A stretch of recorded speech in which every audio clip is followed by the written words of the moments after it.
social, economic, and political. Liberty of thought, expression, belief, faith, and worship. Equality of status, and of opportunity, and to promote among them all fraternity, assuring the dignity of the individual and the unity and integrity of the nation. In our Constituent Assembly, this 26th day of November, 1949, do hereby adopt, enact, and give to ourselves this Constitution. Jai Hind. Thank you, friends.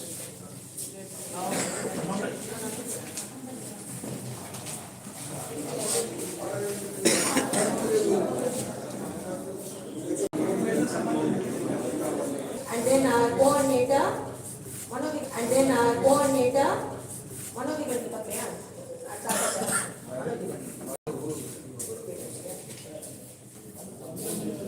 Ganesh Kumar, manager. Okay,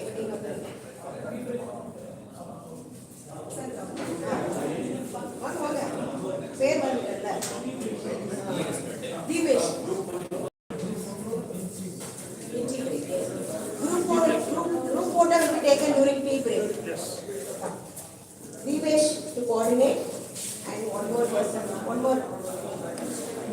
Alisha.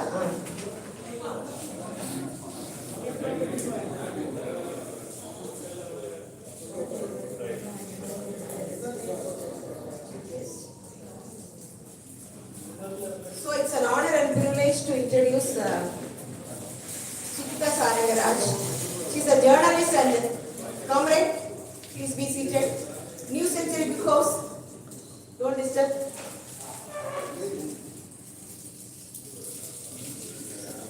So when the topic was chosen regarding the AI, then the impact of technology in the service sector, immediately the name came to my mind as Sukita only, because she went to many countries outside India to get trained in AI in media. And you might have seen her in News 7 for so many years, whether she was working there, she was the first female editor.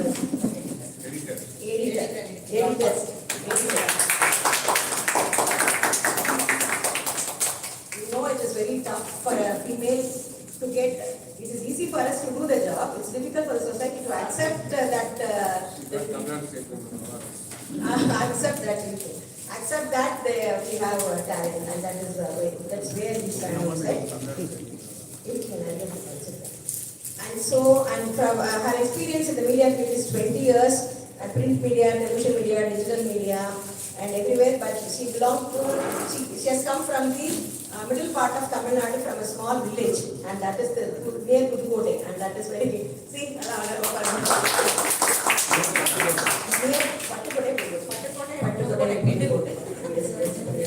so her area of expertise, and she widely recognized for her strong editorial leadership, gender rights advocacy, and expertise in media ethics and fact checking and AI literacy. Her work continues to shape the public discourse and empower the next generation of media professionals. That's very important. And journalism, the area of interest, area of expertise is journalism, training and media literacy, fact checking and digital verification, which is very much needed now. Everything is not matter. It is fact checking is needed. Gender sensitivity and women's right. Child rights advocacy, environmental journalism, AI literacy, and responsible AI use. And then awards and fellowship 6 times. Logging Media Award winner for gender sensitive journalism. It is not one, 6 times she has got that award. And UNICEF nominee for contribution to child rights. Best Regional News Publisher Award. Google News Initiative. And then Logging Media Fellowship for 2022. And I think it's a big list. Best Book Award. Dandane Yes, I remember also. So like that, and Kalaignar Edudugol Award, that is given first women journalist to receive this honor and awarded rupees 5 lakh rupees by Honorable Chief Minister M.K. Stalin. And television career is hosted more than 10,000 prime talk shows. That is such a big number. And me and Ravindranath was also a part of. So she has.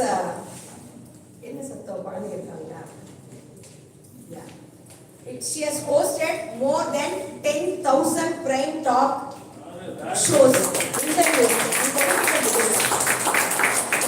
and political debates. In that 10,000, my name and Ravindranath name is also included. And yeah, that is it. So we have also more than 1,000, I think. No, more than 100. In hundreds, mine and Ravindranath will be there in those debates. And then hosted a flagship political debate show, Kelvi Neram, and interviewed leading political figures across parties, served as a chairperson International Complaint Committee, Vishaka Committee News 7, and digital media leadership, led a digital newsroom organization for over 5 years, and then selected for the Journalism AI Academy for Small Newsrooms by Google News Initiative. And that's what we are going to see now. And this, now she is the Creole TV head of the content operation. She is having certificates and training is endless. Starts from the fact checking because that is very important, and a lot of published work she has. Then media mentorship and social impact. Public recognition is enormous, and the current engagement is she is an independent journalist, media and AI literacy trainer. She is training now, and gender rights advocate, content consultant and speaker. So we are honored to be here. Thank you.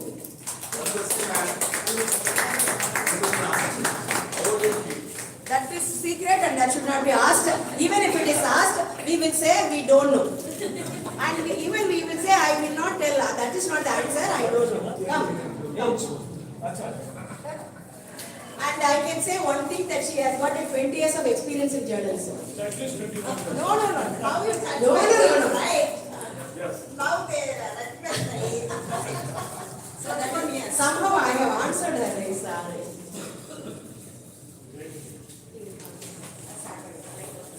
Can't this light up? அனைவருக்கும் வணக்கம், comrades and friends. Thank the organizers for asking me to be here.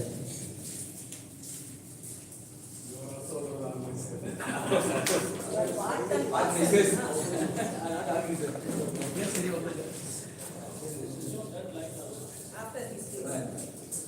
Selvan Deepesh and Selvi Manisha are here to coordinate this session, and they will also guide the speakers.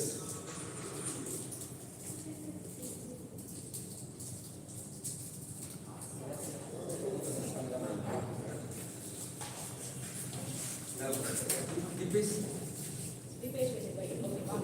Good morning, Morada from here. I would like to call upon Ms. Sukita ma'am as Senior AI Trained Digital Journalist to present the topic about impact of AI in media.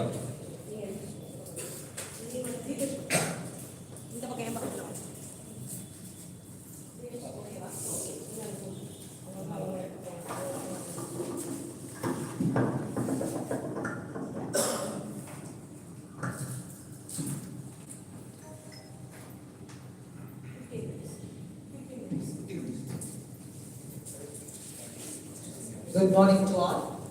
அனைவருக்கும் வணக்கம்.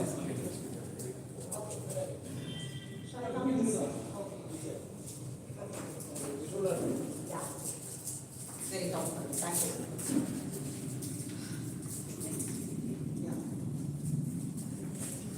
After a long introduction, I will directly go to my deck. This is the deck from compiled by all India, not only all India, all international globalized countries, around 140 countries, Google expertised people.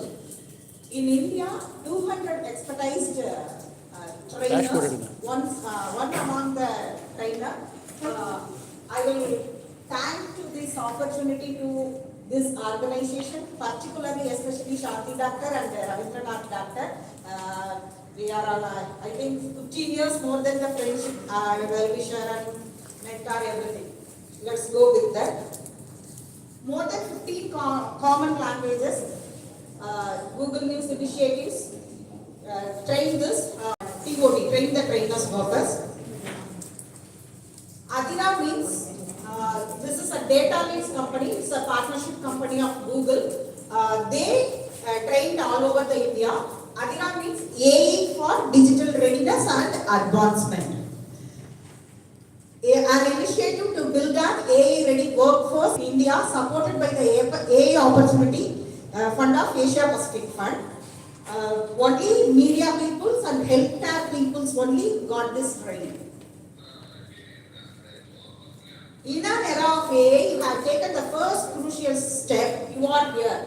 We can't able to escape. We know how to use AI, how to use responsible AI, and we know how to evolve the AI generations and how to make the, without even AI has lots of bias, gender bias itself, the one of the main priority, as well as we moved on the technology evolvement. What is Adira? Artificial Intelligence for Digital Readiness and Advancement.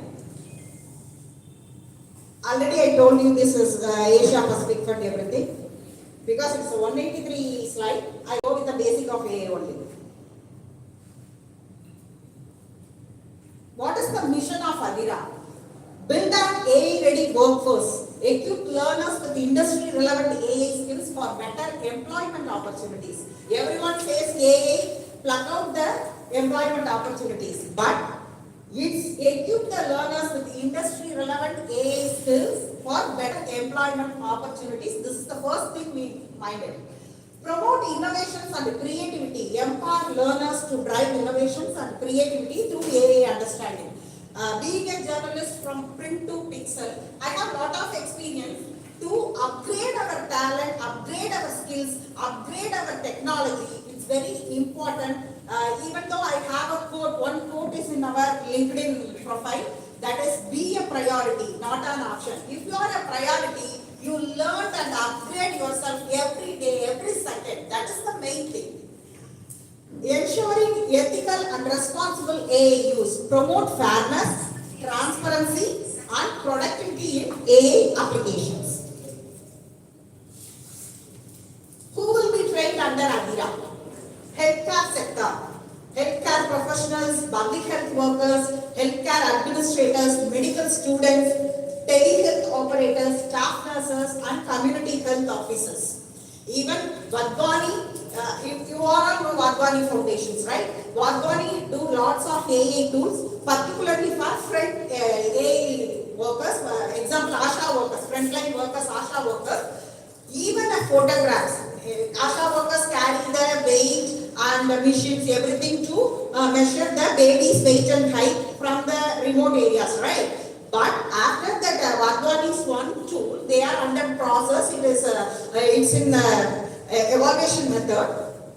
Even a photograph of the baby measure the height and weight of the baby. Every month they put the record on the height and weight of the measurement of the baby. Not even carry the weight machines to the remote areas. That is one of the advanced technology for frontline workers. Like that, lots of AI healthcare tools are available right now with responsible AI. Then media sector, print media, broadcasting and digital journalists, media educators, students, editors, newsroom. In all newsroom, particularly Tamil Nadu, they are not using more AI stuff. But nowadays they have lots of tools, introducing lots of tools. For example, fact checking is running by AI. Even a fact checking trainer, I know how Facebook synchronize and plug the Tamil or fake news, detect the fake news with the red flag.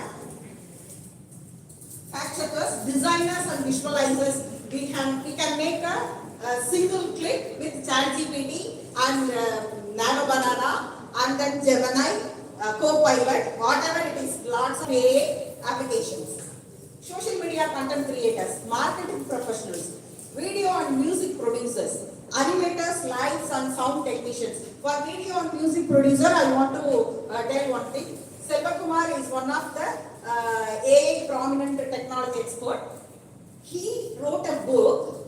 I had an opportunity to write the author. It's like a credit of the book that's full of Tamil media's cinema and music composing in AI. How the AI evolvement become the Ilayaraja songs. Like that, he made a wonderful work, and then he written the book also. Animators, light and sound technicians, everyone use media sector in AI. Our missions. Oh, sorry. Empowering Indian media professionals with AI. The program is designed to address the need of the newsrooms, journalists, media professionals and students by providing AI education and training. One rule is very important in GNI, all trainings, Chatham House rule. You know the Chatham House rule code, no? Whatever it is only inside the room. We can discuss, we can argue, we can fight, we can rebel. Everything is inside this room. We can't allow to spell out other side of the room is one of the main criteria to the Chatham rule. Understanding changing technological landscape. Artificial intelligence and media is the how they evolve. Media in print now we can't able to get single subscription for a print, but you get lots of millions of subscriptions in the YouTubes and social media pages. You know the difference between even legend media houses here. More than before independence also they run thousands of copies. Right now even hundreds of copies is very difficult and a huge task to make hundreds of copies in print. That is the difference between the evaluation of media from print to digital. Our future won't just be shaped by what AI can do, but by what we as humans choose to do with it. Everything is, we have one hallucination, and one more slide is in there. So we have one hallucination. Everything is AI will do. AI is a human robot like that. No, nothing. Human only infused to AI. What he do, what they do not do, like that. AI and future of skills. This is one of the data within India and globalized World Economic Forum's Future of Jobs Report 2025, focusing on AI's impact on employment and skills. Indian context, 92 million jobs may be lost. Most vulnerable to automation are typically repetitive, template-driven, or involved tasks with AI can do faster and cheaper, while 170 million new roles emerge. 92 million jobs lost is the data, but 170 million new roles emerge is the futuristic options. Around 63 in every 100 Indian workers will require training and reskilling by 2030. We are one among them to reskilling our work, to update ourselves. Update is the main thing to wherever department, which area you are working. You understand the technology and you learn the technology every day is very important. 30% of businesses in India are adopting skills-based hiring by removing degree requirements compared to 19% globally. With AI become one of the core emerging skills. That is the data pie chart. The other one. This is how Indian government, particularly MeitY, Ministry of Information Technology, MeitY, what they do, what they experiment. This is the data, 10,300 crore allocated over 5 years to strengthen AI. Even though yesterday has a very big AI summit, healthcare summit in Delhi. I was registered, but because of this, I didn't go there. 500 crore in a Center of Excellence in AI for Education, launched 5 national AI skilling center, PhD fellowships in AI, but nothing, single AI experimental center is not in Tamil Nadu, not even in Tamil Nadu, all over the southern state. Only right now, Telangana got that AI part, IT part. Open AI Academy in partnerships with Indian AI missions to build higher AI capacity. India to host the next Global AI Action Summit, Feb 2026. I thought no. loss of jobs is AI's most feared. This is our Prime Minister quote. Disruption. However, history has shown that work does not disappear due to technology. Its nature changes and new types of jobs are created. We need to invest in skilling and reskilling our people for an AI-driven future. We want to skill and reskill, not for making pakoda, I think so. It's a comfortable thing. AI is changing the world of work.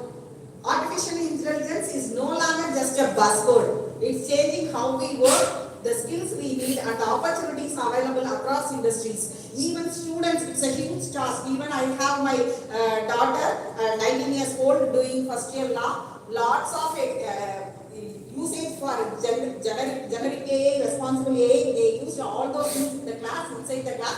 But my fear is the thinking skills, how they lose their thinking skills. Everything they get it from ChatGPT, right? Or Gemini, or Copilot, whatever it is, any applications. But how they think. I asked them and then debate with her. She told, even you know the prompt, exact prompt, then only get the correct answer. So you think the prompt, no, so they are also thinking is very must. She argued with me.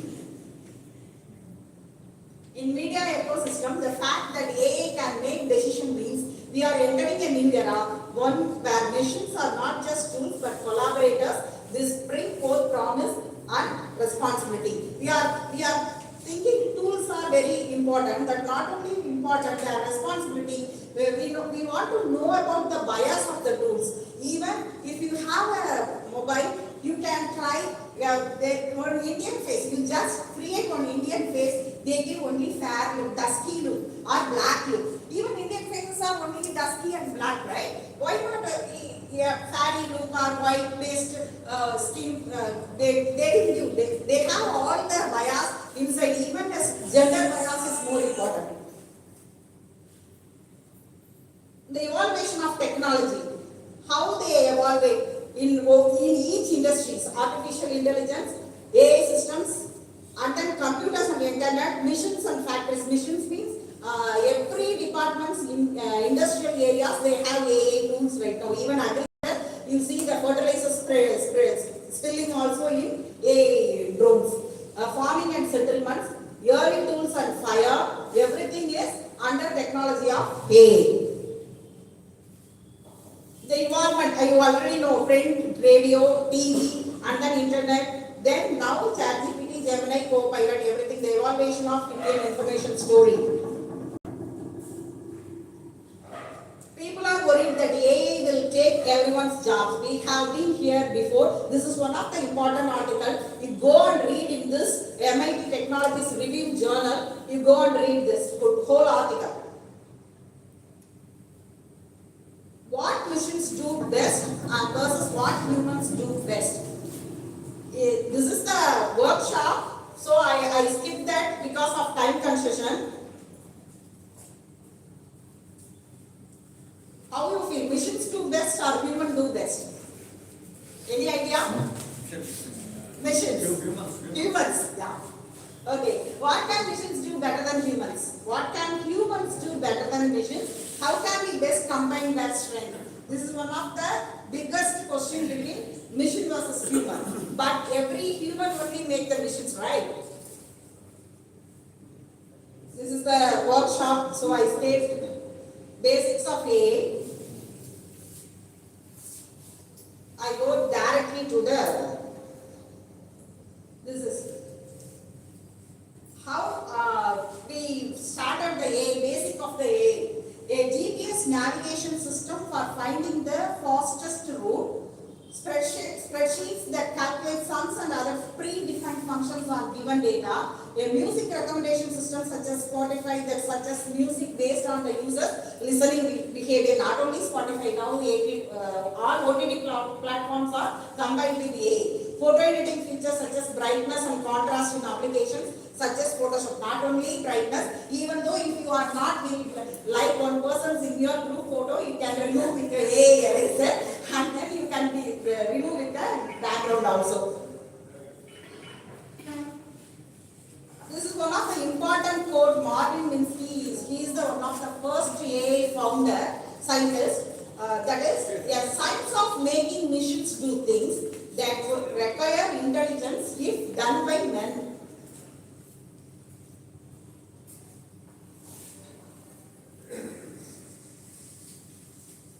These are all workshops with conversation, so I skipped all those things and go directly to introduce the tools. Human decision makings are knowledge, observations and experience form patterns to inform the choices. But machines to think, codings, data, everything. Data sets is the main thing.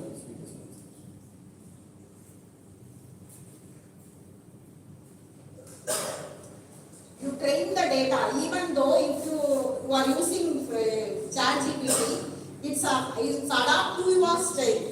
Whenever I get any information, because of the 21 years experience of journalist, he started like that only in ChatGPT. Every time he recalled those things because they know trained our data sets, everything. So data set is the very important thing, and training data, how to train the data, categorizing and labeling, identifying patterns and make predictions.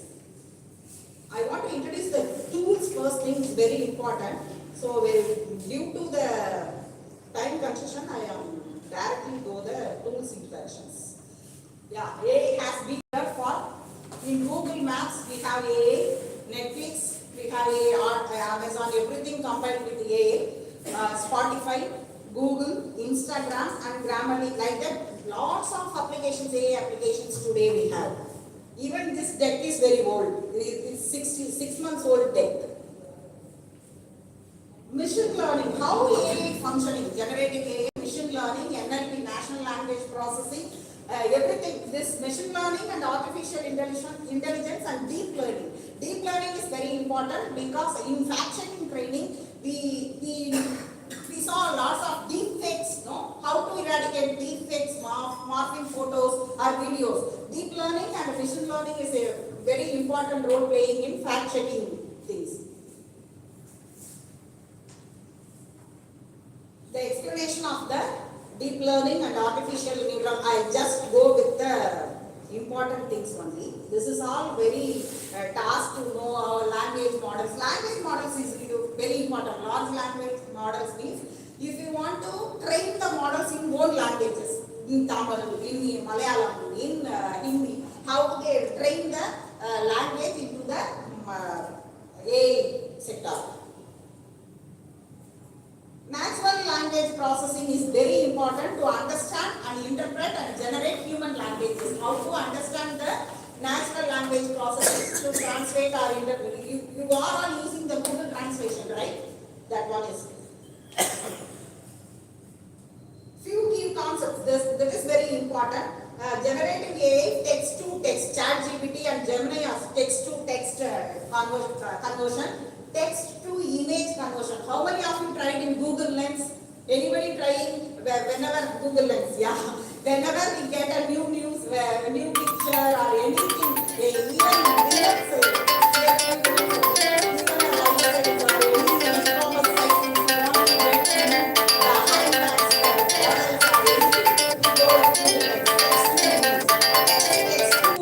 text to video, OpenAI Sora and Gemini VO3. These two are very important.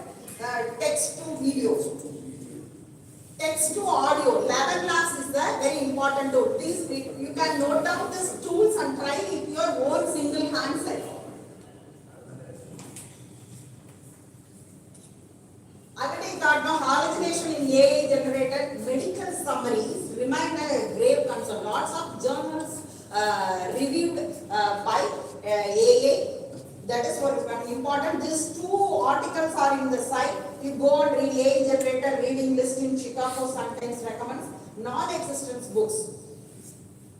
You can take the photographs and then you can read the how AI hallucinations our mind. How even last month you read the news. No, one man suicide attempt for AI, using AI with the help of AI technology, asking ChatGPT and how to suicide ourselves. That is one of the main thing. Even in this, it's in the Canada court. Not here, it's in Canada.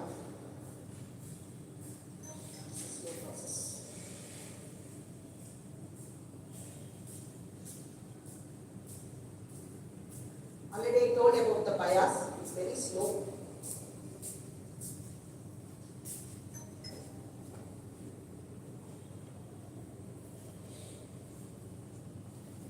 In health sector, results from AI tools would lead to inaccurate diagnosis and treatments for women, particularly women health, and reinforcement of stereotypes about marginalized communities in media. These both things are every day we face this in media as well as in health sector.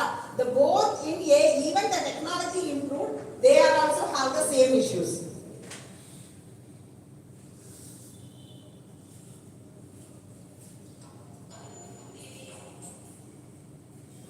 This is the main thing. I want to conclude these things. Future of work is not human or AI. It's human with AI. Human come AI is very important thing. We can upgrade ourselves. All AI tools every day. Introduce one tool from any sector that is help for us. How is AI being deployed in newsrooms? Already told fact checking, content generations, even a title. Before we generate one title, and then even my print period, I wrote one title, but our editor want to change the title. But I go and fight with them. This is my child. You don't put the name to my child. But nowadays, AI generate more than 20, 50 titles for one articles. Here in Tamil Nadu, One India, and even my news one also using generating AI titles. Very slow. Research and gathering analyzed data, aiding fact checking, archiving, these are all in newsrooms with the use of help of AI technology. Even AI or augmented reality, the XR also they are doing. Automated task, content creation and summarization, image and video generation, identify trends and patterns, produce personalized content, driving engagements. This image and video generation is very important because there only get the deepfakes as well as even if you want to give two solo pictures to even nano banana, you generate the you want a picture, even ChatGPT has some ethics. But in nano banana, if you want to get any two of them with, for example, that is a two separate X and Y, one gender, male and female gender, they want to collaborate the photos like the single frame with a couple photo, nano banana will do. But ChatGPT, this is not an ethical one. They don't give the image collaboration. But some tools are giving the collaborations. In AI media ecosystem, how Indian media evolved, lots of case studies are here. In Times of India, Scroll, Wire, all national media website portals using AI. And then AI anchors, we are all popularly known about AI anchors.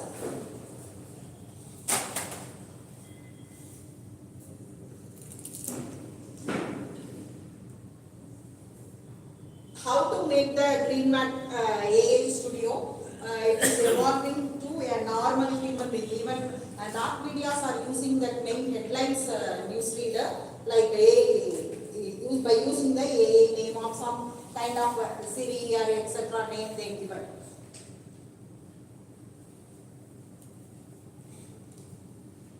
It's a very big deck, so lots of workshops are in between we have. News production, post production is very important one thing. In Sun TV, we go and we go to the ground and we get the film, the footage, and then we come and do the post productions work, everything. Now we have lots of AI tools, not even go to the particular place. they give the prompt and then they get the photos from the net and then they splash it and do it compiling a videos, fabricated videos like in all medias, particularly crime bulletins. Before we did enactment shoots for crime bulletins. Right now, all enactment shoots are vanished. Right now, they do it on the news production rooms with AI tools.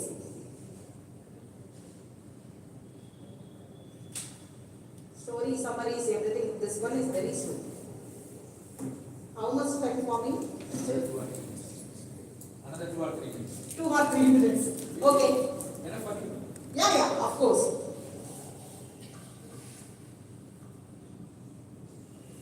I close with this slide. This is the news productions AI tools, story summaries, audio to video transcriptions. Before in Sun TV, we get Times Now or NDTV. I thought it's 2008 and 2009. Even we go and search in the newsroom. Anyone know Hindi? Anyone know Malayalam? Anyone know other languages? Right? But right now we don't ask the people or search the people in the newsrooms.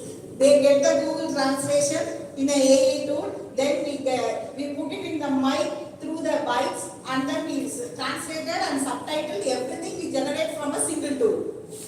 News distributions, automated tagging. If you want to post all the social media platforms in one click, that is API process, automation program, installations. When you install that tool in your laptops or in your systems, desktops, if you want to give a ChatGPT prompt for LinkedIn profile, for Facebook profile, for Instagram profile, you get the same time, same post in all the pages. AI powered search of users to find best photos, videos suited to the search criteria. Already I thought you all know about that. Lots of generative images are in there. Not only media, healthcare system also get lots of improved technology-based, AI-based tools in the healthcare department, like such Varpani, and the TV screening is very important for that. More than hundreds of tools in healthcare right now in applications are used in the current scenario. Then the research and also going on the process. That is a vast and very big area. Not even in 20-25 minutes I can't combine all those things. Sorry for those things. If you want anyone to learn about this, or if you want to know in deep, intense, I will give my mail ID. You can mail me. I will send all the details to you. sukita6@gmail.com. Otherwise, you can contact to Dr. Ravindranath sir or Madam Shantina. They will help you to reach me. If any doubts, if any questions, please, it's your choice.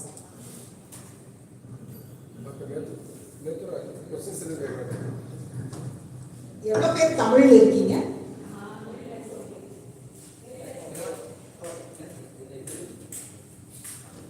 How many? Yeah, just asking. How many of you know?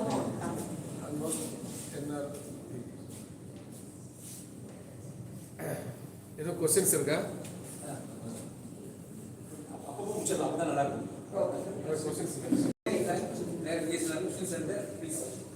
Anybody have any questions? Thank you for the opportunity. Thank you, ma'am. Thank you for your informative session.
technology service sector, GIG workers.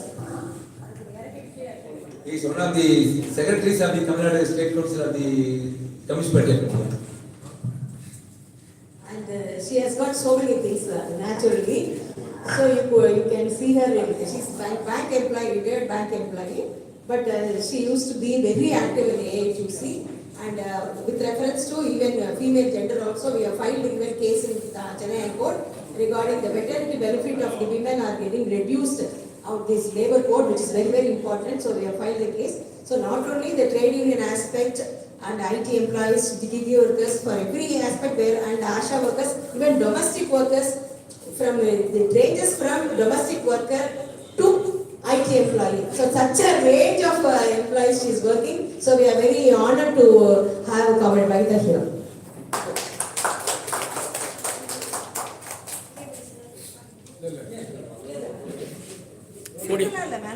Podium. Maybe you're comfortable.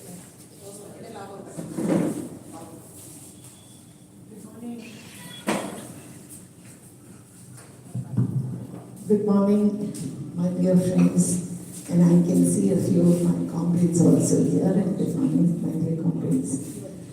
This is a seminar, so to fit into that very frame of seminar, I'm not prepared. I'm sorry to say that. I was so happy when my dear comrade Shanti was saying that the seminar is going on.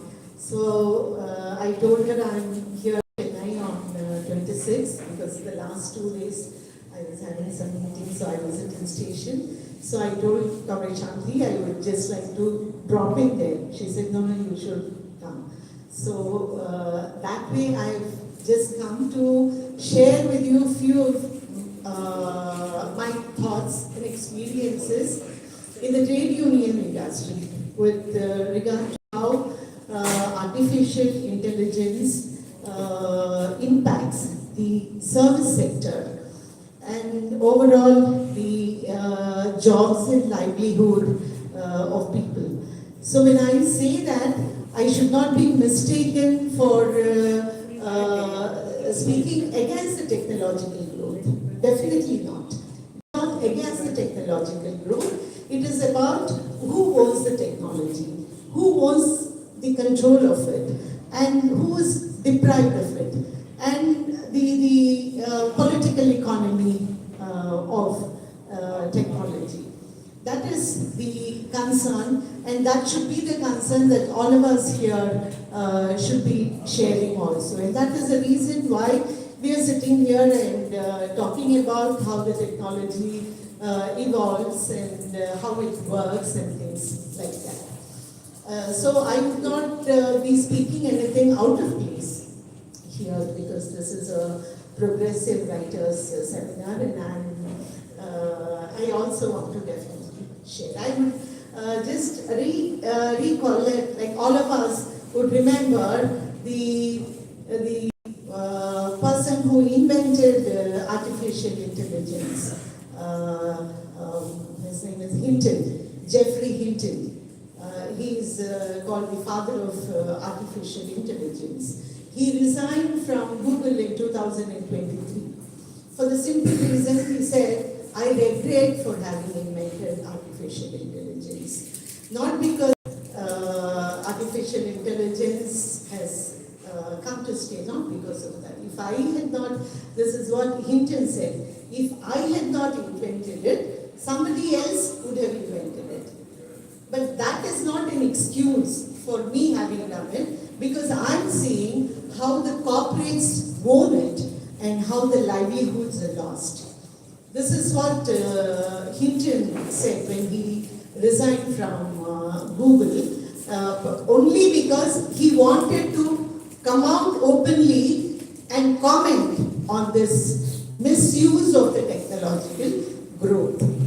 So with that, we will start with the paradigm shift. The paradigm shift does not just mean a change or just a transformation. What we see today and what we are concerned about is a fundamental change. that has come to stay, which is changing the very patterns of production, the production relations, the labor relations, the production, distribution, and the values of labor, how the labor power is calculated, and the values of labor itself. That is a paradigm shift that particularly we who are dealing with the workers and also with the, with society, all of us are concerned about. Technology has to grow, it will grow, change has to come. When the society moves, when the society grows, when humanity grows, it grows from simple to complex. It has to grow. It moves from simple to complex. This is the dictum. This is how it moves. When the Luddite movement of the 18th century in England happened, Luddite movement was the movement when people broke the machines. When the machines first came, they did not break, they were not against the technology. They were not against that machine that has come to displace the labor. They were worried about the machines being controlled by the capitalist, by the capital, denying the workers their work, denying their workers their livelihood. Even today, the Luddite movement is shown to people like us and say, you have always been, against machines. And no, the Luddites were not against the machines. So from the Luddite movement, when the computers came, I was in the bank when the computers came, when the computerization came in the banking industry.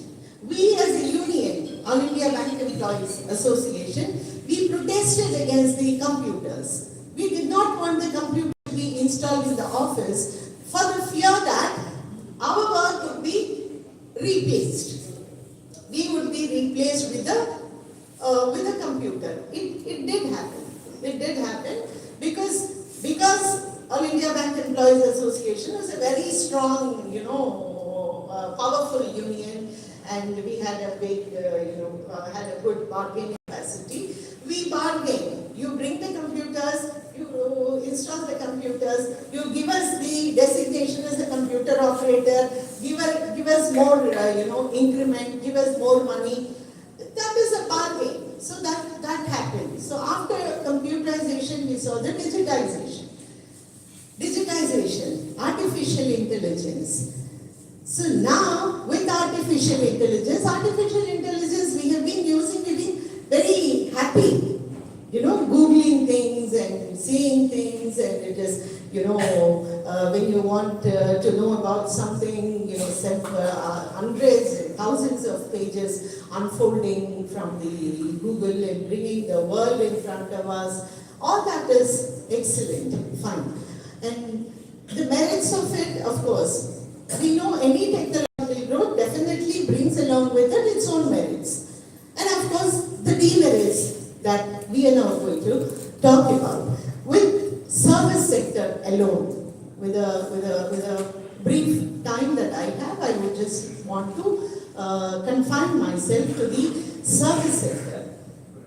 See, in India, service sector contributes about 55 to 60% of the GDP. 55 to 60% of the gross domestic product comes from the service sector. Service sector, our policy makers and people who govern, who are in the governance, they say, so much of employment is generated. But what kind of an employment is generated? International Labour Organization has done a survey for the whole world. In the survey, it says the employment that is generated is not a decent employment. It is not a decent employment. So what do you mean by saying not a decent employment. Is a worker not decent? It is not that. The employment is not decent because it does not attach dignity to that worker, to that labor. The worker is not paid decent salaries. The worker is not treated in a manner that the worker should be treated. The worker does not fall within the purview of any labor legislations. So we have been talking about the informal sector or unorganized sector. So when you think of informal sector and unorganized sector, who comes in front of you? A domestic worker or a worker who is working in the fields? This is our imagination and version of a informal sector worker. But today we see IT employees and people who are educated are unorganized sector workers. What do we mean by the unorganized sector workers in the service sector? Take for instance, we have given a beautiful name, say we call them gig workers, platform workers. So the gig workers and platform workers they don't have an employer. We just order something on Swiggy. Somebody brings food to us. That somebody is just a person who carries food to us. We go to the Swiggy, which is a platform. Swiggy is a platform. We download the application on our mobile, go to Swiggy, we search for whichever food we want. We want food from Sangeeta, we go to Sangeeta. We want idli vada, we put idli vada, we want. And idli vada is served to us within like 15 minutes or 20 minutes. And the person brings it. Who's Swiggy? The person who brings food to us, to our home, is a worker. He's a gig worker according to our definition. Who is his employer? Who is his employer? There is blur. Who is his employer? That person doesn't know. The platform is the employer. The platform is the employer. So how is that platform, the Swiggy platform, is that Swiggy platform coming within the purview of the labor legislations? Does that Swiggy platform have code of conduct? Does that Swiggy platform have all the data or profile about the workers? Is that doing it? Or is it physical? No. That is where the exploitation, the technology, when it is owned by the capitalist who wants to take profit and more profit, is using technology to exploit the worker more and more. This is where we have the issue. This has come in the banking sector.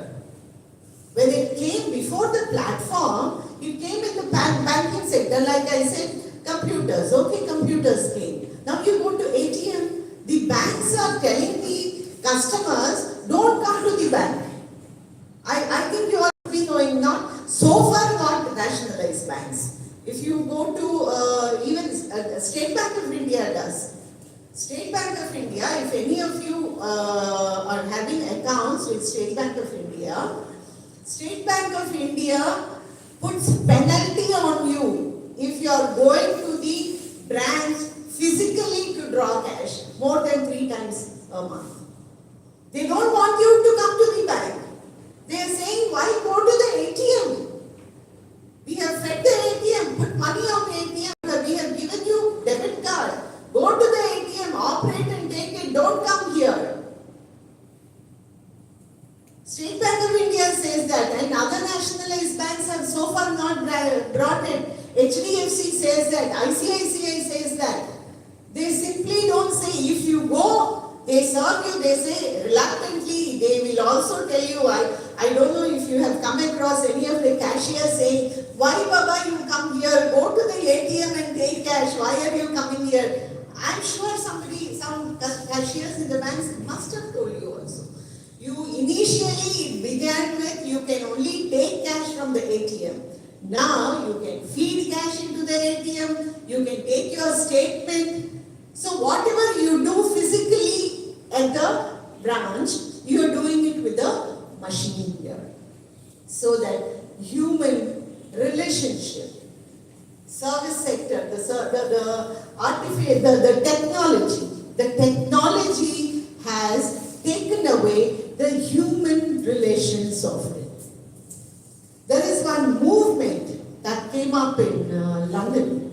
It said, please let us come to the bank. We want to come, the pensioners. I have seen when I was in the bank, the pensioners used to come to the bank to take their pension. I would tell them, why do you come? You just call up and tell me. I mean, because they are old. So I thought I would be like providing them service for respecting their age. So I would tell them, why do you come at all? You just call up and tell, I will bring cash to you. The person would say, no, I have an ATM near my house. I have my debit card also, but I don't want to do it because I want to come to the bank. It is here I get the human relations. It is here that I find, real expression of the human values that they carry. But that is now completely taken away by the technology. So what do we say? No. Vanita, what you are saying is wrong. It is not that. The technological growth also should maintain the social relations. And that social relations is being, and why is the bank not wanting you to come to the bank is because there are no staff there. They don't want to put staff. You go to the bank and you say, I'm standing here for so long and there is nobody who can come and attend. The manager comes and says, why are you coming here at all? There is a machine, go there.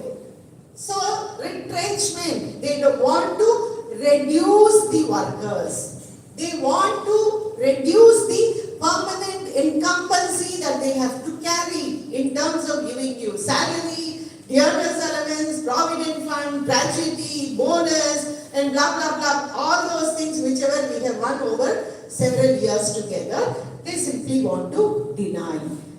So the automation in the service sector is directly affecting even the organized sector worker. So the technology being owned and controlled by the capitalist powers who want to amass more and more profit, exploit the workers. This is one. And when I just came, I was seeing like something AI in the medical field was. We used to, we are seeing some very disturbing developments that people are watching YouTube to do, child delivery at home. Some women bled to death recently. A woman bled to death when they were watching the YouTube to deliver a baby. The husband was helping the wife to deliver the baby watching the YouTube. The woman just bled to death. And what initially began was the telemedicine. There was something called telemedicine. My friends, my comrades, comrade Ravindranath, Dr. Ravindranath and Dr. Shanti would say, definitely would say the evils that are here with artificial intelligence diagnosis. I don't know, I really wonder how the AI of course when you feed all the symptoms that you have, may diagnose. But when I go to the doctor, I can only say what are the manifesting symptoms. I will say it's paining here, or for that thing I can as well take a paracetamol. Just take a paracetamol at home and then still the pain persists, I go. But pain can be a manifestation of some serious ailment. Only the doctor who is diagnosing, who holding your hand, who is seeing, who is examining you physically, would be able to tell you what your ailment is. How is artificial? But the doctors are using artificial intelligence. We are saying doctors are using artificial intelligence to perform surgeries. It's a technological growth. That is, when it is good, we say it is good. Our issue comes when it is flawed. What happens? Do you have a pakka mechanism? Is that a foolproof mechanism? These are our concerns. We are not against it. But we are, so to say, that from telemedicine, it has come to now AI diagnostics. And thus with the medical thing, we are seeing this in the banks, insurance, then in the medical, then in the education, we have hybrid education, and you have all, education material on the platform where children can sit at home and do. And here one question that should arise to us is, when the child goes to the school, when the child is with the children, that is where the human values grow. That is how the entire value system of the society is built. When the child is sitting at home and doing it, when the child who is able to get it, who is affordable, whose parents are affordable to get it, they get it. But that is a discrimination against a child who is not able to get it, whose parents do not have the affordability to provide it to the child. So that there, the social discrimination, the inequality is deepening. This is not just with education. This is with the literate and the illiterates, the rural and the urban, the haves and the have-nots. So between these sections, between these two contrasts, the difference, the inequality, the distinction, the discrimination that now prevails is still further intensified because of this technology, because this technology is not democratized. That is our issue. The government is not providing it equally to everybody. It is captured by the corporates. The corporates will sell it only to you. You are able to give me 1,000 rupees, yes, I give you. You are not able to give me anything, don't give. No, you're not getting it. So the government, where the government should have its commitment, is normalizing that you're not able to get it, you don't have it, you're not affordable, then you don't have it.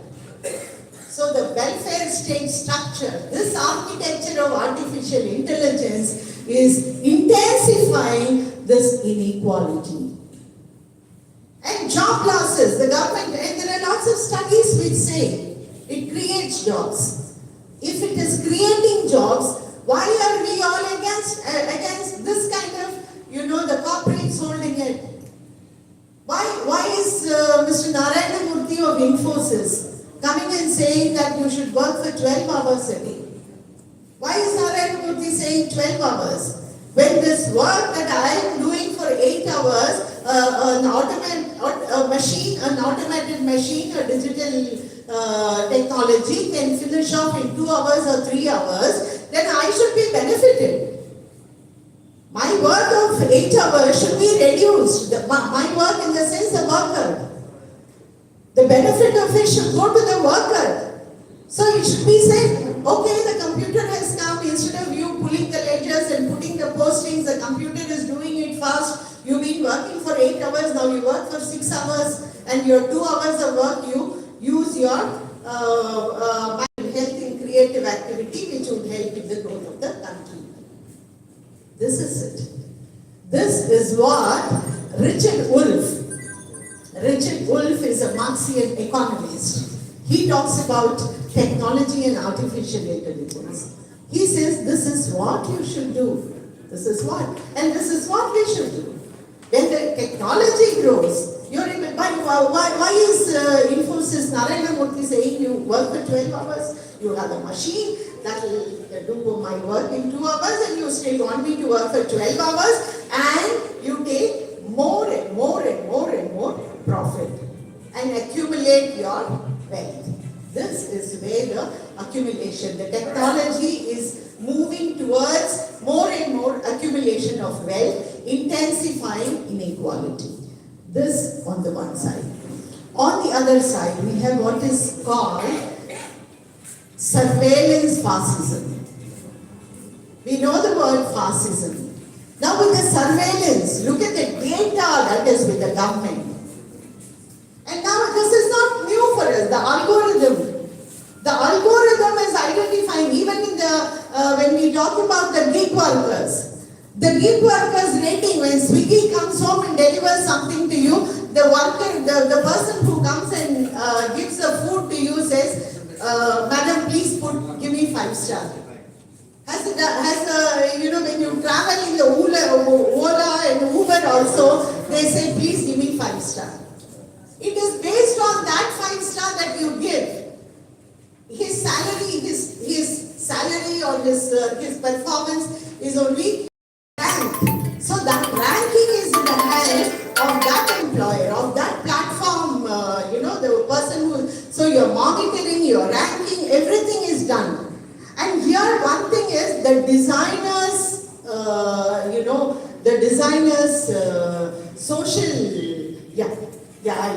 finish it. The designers' social holding.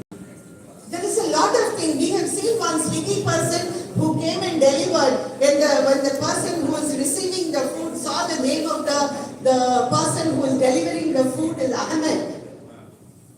So by the name Ahmed, you know who that Ahmed is. And the person who is sitting at home does not want to take food from Ahmed's hands and eat the food. So this Ahmed is now known with the data that is there. So this is the data. This is the data that is intensifying the social, the caste structure also, caste structure, communal structure. This is being used by the government, by the Indian government. We are not far away from it.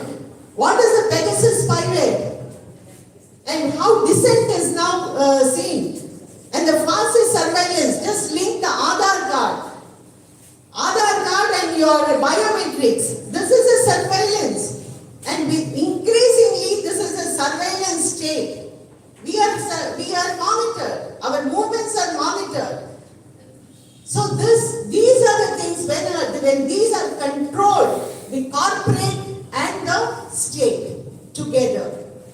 The corporate and state collide together to control the people and control your dissenting, you are putting, I just said, make a mention of Canada.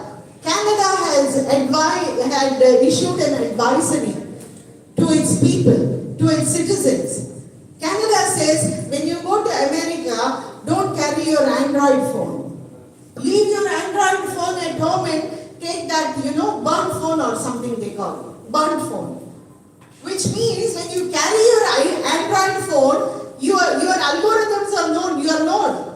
You take my mobile phone and just see my history. Whatever I have browsed, whatever I have done. So Google knows who I am. Google knows who you are. So Canada says, don't carry because US Federal Bureau will know who you are. You may even be, disallowed to enter America because you have said something about Trump. You're not allowed inside. So this is the danger. It is not that because of these things we shun technological growth. We do not shun. Growth has to come. Growth will come. It has to grow. It has to move. When the society moves, the technology grows. Today AI and tomorrow it will be definitely something more. But what we are saying is the benefits of the technological growth should be democratized. They should definitely be given to the benefit of the people. should not be a nexus of the corporate and the government together monitoring the people, controlling the people, creating an awe, creating a fear psychosis among the people. This is the challenge in front of us. Thank you, Margaret. Thank you, friends. We sincerely thank you for delivering such a insightful and corporate. So I request our General Secretary to honor Comrade Vagita because she has to go for the meeting, and I immensely thank her for coming here and giving an excellent her views, which is 100% experience.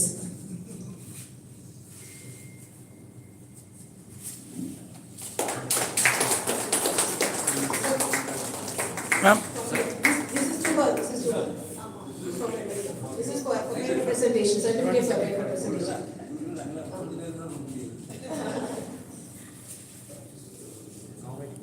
ಇಲ್ಲ update Why are you standing so far?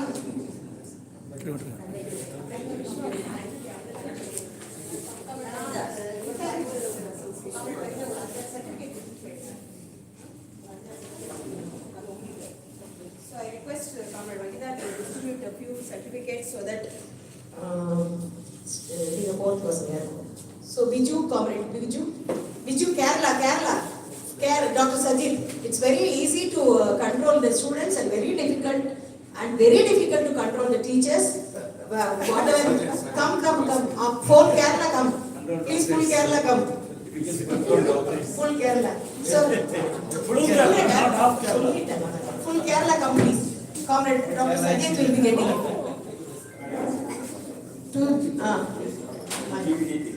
Yes, to John Rudy.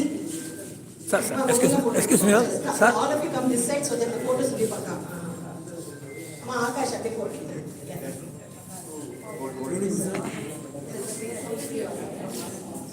I'll come this way. This side. Half the house is in Kerala. Yeah, it happens all the time. Okay, ma'am. And next, Comrade Biju.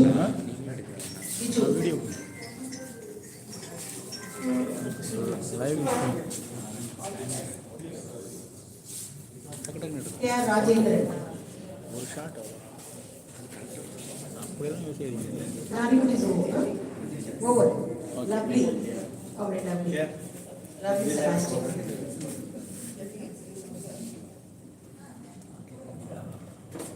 Mr. Vinu Anthony. And you can give to Vinu Ali also. Ali is absent. Okay. Yes. Okay. So you can get it. Yeah. For Ali. So you can give it. Okay, sir. Ali. Okay. Next is Sunil Narayan. Mr. Sunil Narayan. Okay. Yes. Certificate. Then Nixon Gopal. Nixon. Then Dr. Sajid A. Yeah, that's it. I know. Come. No. So yesterday he presented this paper. Next is Najib SM. Sir, here? Okay, sir, thank you. Then Muralidharan Pillai. He left. Give for Muralidharan Pillai also. Muralidharan Pillai. And then Nabidas. Nabidas. Yes, sorry. Yes, she is busy. She has to leave for another meeting. Our comrade Nabidas. Let's please be sir. Okay. Please be sir. With that, the cat has We are taking so many. Sir. Okay, thank you. Put it together. Okay, make it fast. Whatever it may be, 10 seconds. 10 seconds only.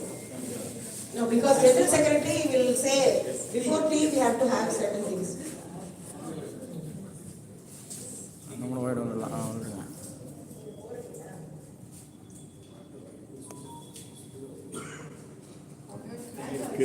Okay, ma'am. Thank you all.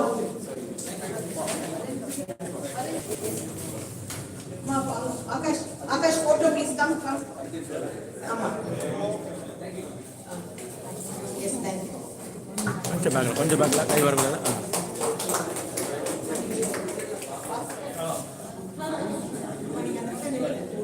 அந்த பக்கத்துல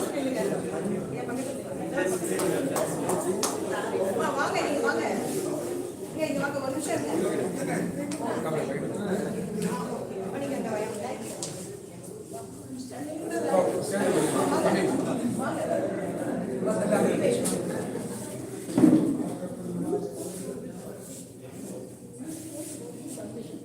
Okay.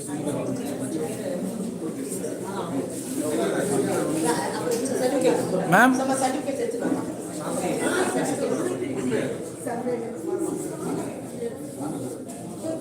Ready to close it?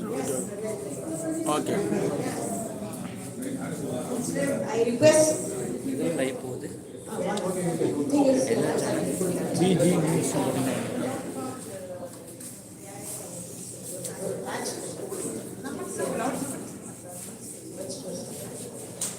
வாங்க ஸ்டூடெண்ட்ஸ்லாம் வாங்க.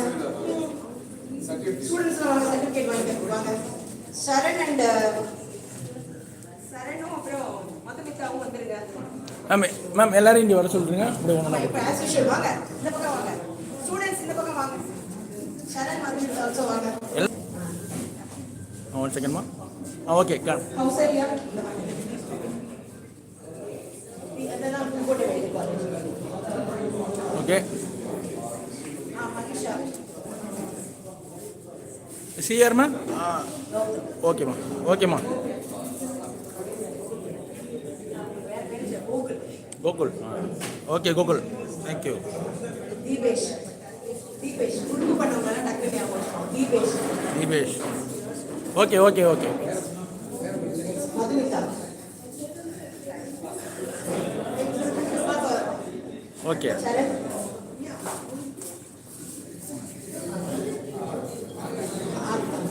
Okay. Dibesh photo எடுங்க. இல்ல ஆகாஷ் வரும். Next Vasanth Philips, general secretary of the TNMSA foreign medical graduate. Okay. Yeah. Abhinath, அவர் newly elected general secretary of Tamil Nadu medical student association. Okay. Madurai medical college final year student. Okay. நான் ஒன்று வரைக்கும் ஆகாஷ், பயங்கரமாக இருக்கிறாங்க. Pudukkottai medical college new president TNMSA. Okay. Thank you.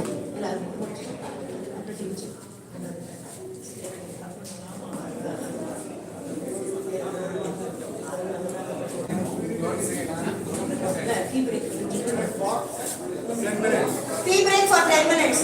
Next 2 more present. வாங்க.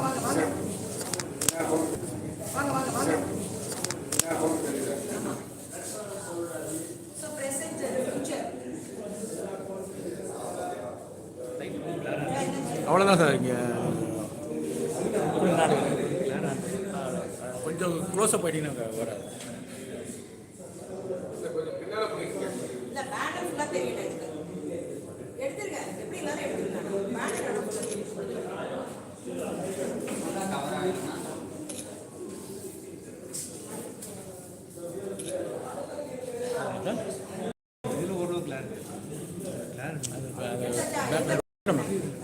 Banner cleaner ரைட்டாக வச்சிங்கன்னா Our next session starts now. Next session பேரு திபேஷ். அந்த பேர் பாருங்க பாஸ்கர். ஸ்டூடண்ட் நான் அனௌன்ஸ் பண்றேன். ஏன்னா சரி.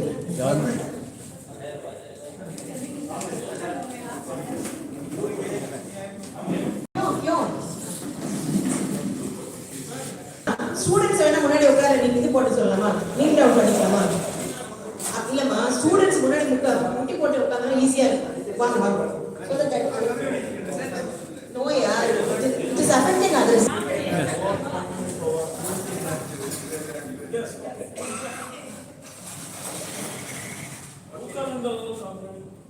This is very clear. Just take this. Okay. Quality. It's happy.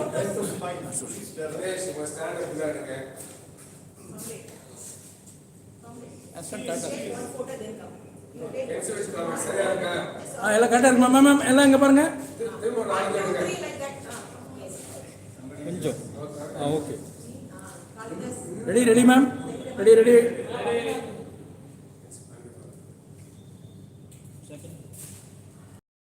Knowledge எடுக்க காமெடி நாலஞ்சு அடிச்சிருக்கோம் சார்.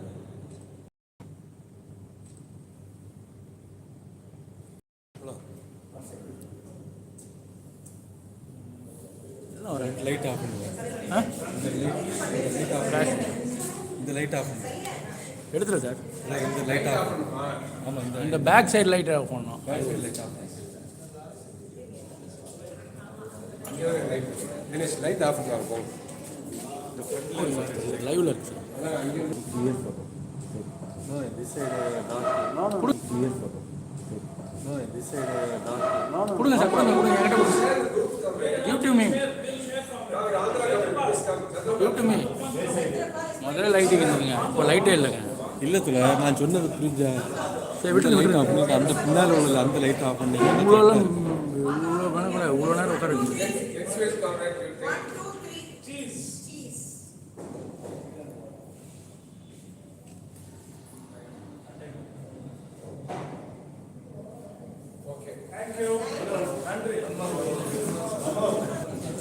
பண்ணுங்க.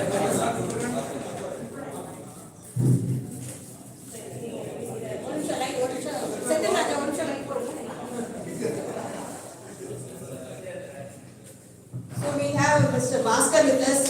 In Tamil we used to call it as Aalunar Adugaraja. That means he is expertise in too many field. அதனால வந்து you can I am presently working in Central PWD as assistant engineer. Presently working in Central PWD, okay, central government job. But otherwise you can see him in a drama, you can see in literature, our literature, Kalailai Permandram and trade union. And because of his continuous trade union work, he has been made as a secretary of Tamil Nadu AIPF. And you can see him everywhere. And now he is attending labor code class also. And then he is working in too many sections. அப்புறம் அது migrant labours. So because he knows Hindi and so many languages, so he is working on migrant labours and gig workers. And now we are going to listen his experience in that. Thank you. Thank you. Good afternoon to all. I have about Now I would like to welcome Mr. Bhaskar, Tamil Nadu Secretary, AITUC, to give an overview on impact of technology service sector app-based food delivery workers. Thank you. Thank you for the nice introduction. Actually, I have about 17 to 18 slides in this presentation. I will not be having adequate time, but I will rush through. I have been given only 15 minutes, so I will rush through the topics, okay, which I have heard. Actually, I am going to give a presentation on impact of technology in Indian service sector as an overview. And as a matter of fact, the service sector is more vulnerable, and that's why I am giving a sort of a top-up.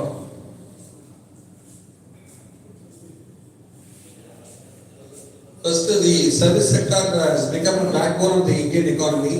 We have primary sector, secondary sector, tertiary sector, and now the service sector has become a backbone of this country. Although the primary sector, the agriculture is the live wire.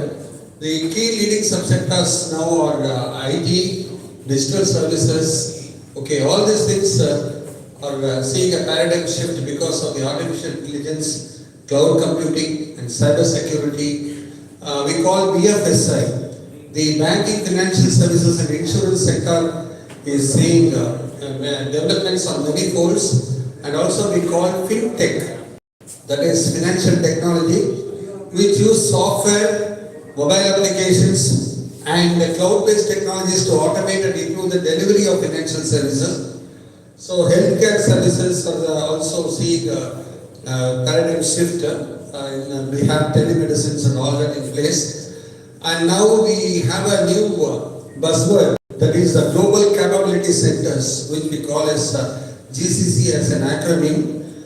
They have all become jobs of they have become engines of job creations. So let us see.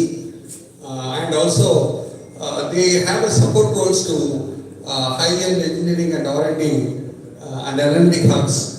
The technology has transformed the service sector delivery, the efficiency, and its reach. So now the IT, banking, healthcare, education, tourism, retail, transport. These are all the areas which I'm going to cover in brief. First of all, as far as the employment generation is concerned, though the service sector is a primary driver, it has got a contribution of about 60% of gross domestic product, but this employs only 30 to 31% of total labor force. That is the problem in this. And we can say that we have a jobless growth, and more it grows, the lesser labor potential it has got. So this shows that this is more capital and technology intensive rather than labor intensive. This sector is highly productive in terms of output, but does not create a lot of employment. Only high quality jobs are being created. And there is one important concept here, which is known as urbanization. The service sector is facilitating rapid urbanization. The high productivity sectors like information technology, and as I told you, banking and financial sector, BFSI, they are all very much concentrated in certain select cities like Bengaluru, Hyderabad, Mumbai, Pune, etc. And of course, in Chennai also we have some centers, some rapid activities. But these are all becoming what I say the global capability centers, GCC. But however, the operational costs in metros are becoming more and more. So these are slightly moving to the second tier cities like Visakhapatnam, Indore and Kochi. So these three towns are very important now. These are all becoming like the service corridors. And last but not the least, there is a convenience economy. Now we even say that we don't want to go to the shops. Just before blinking our eyes, it is being served at our doorstep. So the risk of quick commerce, we call it as quick commerce, not e-commerce, quick commerce. And hyper-local delivery platforms like Zepto, Swiggy, then this Blinkit, and Dunzo, all these things. They are fundamentally reshaping our urban consumption. So then they are supporting a gig economy of about 12 million workers. So this is an important sector now, which is growing. And technology is not become just an enabler, but now it has become the core infrastructure of the Indian service sector. Is really driven by the technology and the integration of generating AI. The AI has got different phases. Now, the generative artificial intelligence, then the 5G technology in communication and digital public infrastructure created. All these things have shifted the sector from low cost labor, that is cost arbitrage to value arbitrage. That is, all these things have made it a highly technological solution. The artificial intelligence moved from experimental pilots to production stage across all major service verticals. So we cannot find any major service verticals in India which is now thriving without the generative artificial intelligence. It is here to stay and grow. And then approximately 80% of routine service queries in banking, telecom, all these things are now resolved by autonomous AI agents, reducing operational cost by 30%. So all these sectors are now going towards the artificial intelligence. India's top IT firms have integrated AI into delivery models. So even the IT firms, they are all going, and it is not they are moving toward non-linear growth. That is, the revenue increases without proportional increase in the employment. So without creating the proportional amount of employment, the revenue increases. In the wealth tech, we know that shares, debentures and all, that's why we call it as wealth tech. And edtech sectors, that is educational sectors, the artificial intelligence is used to create hyper-personalized investment portfolios. This is regarding wealth tech. And we don't require any consultancy. This AI itself is providing tools for us. Then we have learning paths for millions of users which are using the artificial intelligence in edtech. So digital public infrastructure and financial services. As I told you, the BFSI sector is revolutionized and it has improved its speed, accuracy and transparency. Nowadays, none of our Indian banks are inferior to any of the foreign banks, we can say for that matter, and access to services across regions also has expanded. Then IT and IT enabled services, specifically if you see the growth of software services and business process outsourcing, BPOs. These sectors are undergoing another transformative shift. Again, the revenue growth is moderate compared to pandemic area, it has improved, but it is not becoming labor intensive. Okay, that is the main point. Then the industry is projected to contribute 10% of industry, the GDP of India, so by the end of 2026. And it is expected to hit the $350 billion revenue milestone mark in 2016. So actually this IT and ITS sector is the cash cow for the Indian service sector economy. And software services exports reached about $204.7 billion, and the US is our largest market. Of course, now we are getting markets in European Union also, but we are more fortunate and also unfortunate that the US remains still the largest market for our IT and ITS. The generative AI is both a disruptor and a catalyst for the industry, because when the industry is capitalizing the generative AI, on the other hand, we have a lot of job losses being reported in the IT and ITES, where pink slips are given every now and then. Then services sector, that is banking and financial services. Now we know that we have core banking in place, and there are a system of online banking also, and it is converging with the digital public infrastructure and simple digitization. Okay, that was started earlier. Now it is replaced by cloud computing and real-time processing in our banking industry. And then this core banking system, we have it displayed in the bank.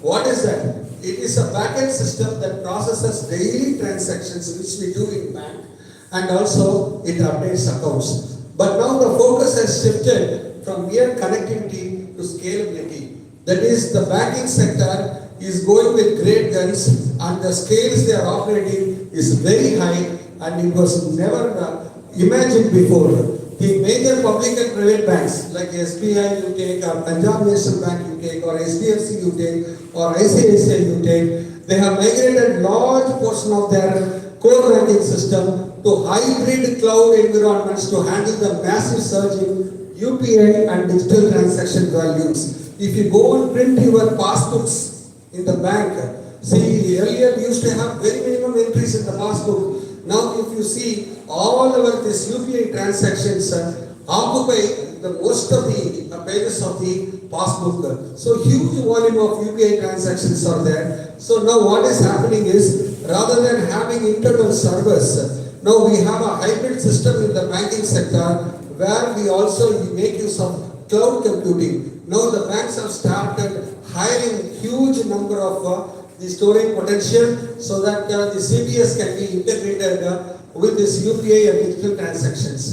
And modern CBS in India supports immediate settlement, real-time settlement, and we have about 21.63 million monthly UPI transactions. This was a huge volume. This was recorded in 2025, and now it is being integrated to function seamlessly with the fintechs.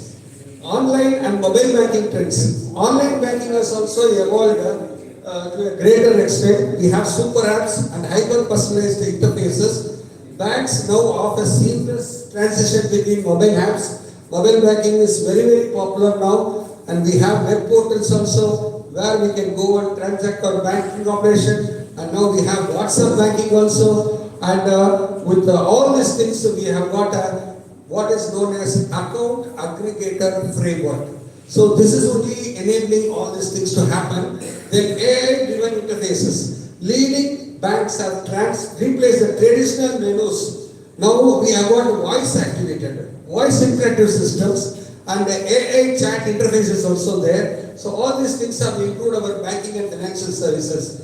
Then security, we have only used to have OTP systems. Now we have passkeys, device linked, biometric authentication, Face ID, fingerprint, all these things are evolving in our banking and financial sector services. Then this is fintech revolution. India's fintech revolution is again seeing a new phase. This is the third phase, we can call it rather. The digital payments are continuing to dominate with nearly 43% of market share. So now the digital payments have increased, and another concept is now emerging, which is known as neo-banking. Neo-banking means you don't need any branches at all. A person can sit, even Fortune 500 companies are operating, the CEOs are operating from the ship. Like that, the neo-banking doesn't require any branches. This is a concept which is here to stay. So all these things, the technological shift at the same time causing a lot of jobless. So all these things are jobless growth which we have to take into account. And then investors have moved toward a quality focused capital deployment in wealth tech. Approximately 60% of fintech. See, the total fintech funding is now concentrated through these digital transactions. So smaller firms within the thin margins are really struggling, and they are all in fact closing, and only the leading platform players and niche infrastructure providers are surviving. So we can even say that we have lots of startups, and all these startups are not able to sustain, and they are all closing down because of their poor margins. And then the core innovation trends. The fintech has transitioned from simple dashboards to AI that automatically handles complex workflows like fraud detection. Earlier, this cyber security is here to stay, and we have a lot of instruments for fraud detection and multi-agent collections. So UPI is connecting with fast payment systems in South Asia. It is not confined to India. Even in Southeast Asia, it is enabling settlements under 60 seconds across borders. Wealth tech boom is driven by AI-powered advisory models. Sir, you have only 2 more minutes. 2 more minutes. Okay. Then I will go.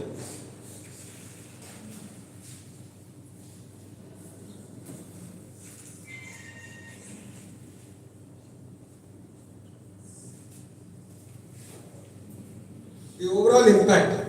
So the service sector has become more competitive. Greater global integration has exposed Indian firms to international standards. So our companies are really struggling. The technologies and markets are compelling our companies to meet global benchmarks. That is the real challenges our companies are having now. Inclusive and technology-driven growth. So refers to economic and social advancement powered by innovation that ensures benefits and are distributed across all segments of society, regardless of background or ability. Inclusive technology development, and we have key pillars. One is accessibility, okay, next is affordability, third is cultural and linguistic relevance, then we have digital literacy. Actually, we don't have a digital literacy in India. We have to invest in programs so that digital literacy is increased in India, especially among the elderly ones and also the rural area. The challenges to inclusivity are, despite advancements, several barriers persist, such as racial bias in speech recognition, infrastructure gaps like lack of consistent power, we have that issue, and then high-speed internet in remote and developing regions, and digital skills shortage due to difficulty for educational systems and the existing workforce to keep updated. So all this existing workforce are becoming redundant, and apart from not creating jobs, the existing workforce is also facing a lot of threat due to this challenges. The technology is a key driver of transformation. Indian service sector continues to evolve, and in fact we welcome it.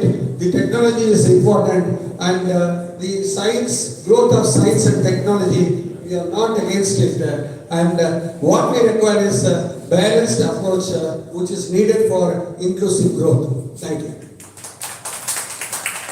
Thank you for sharing the professional insights, sir.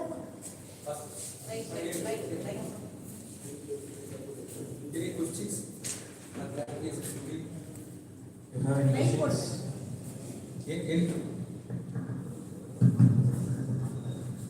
Any questions or clarifications?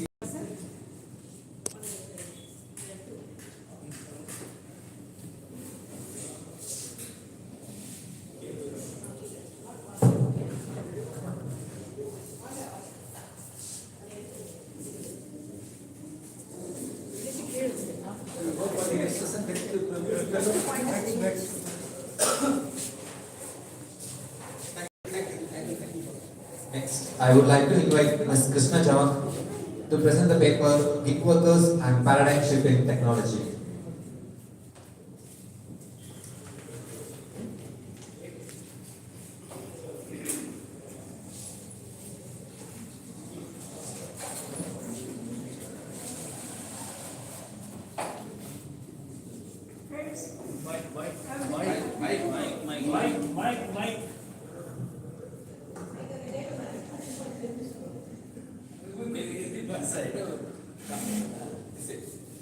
Friends, I am very happy to meet you and discuss things because this is a time when we are standing at the edge. Paradigm shift. We are not living in paradigm. We are just expecting the new paradigm to come and the old paradigm to change. This is a shift. And at this shift, all the pains and sufferings and revolutions and theories are discussed here and should be further discussed.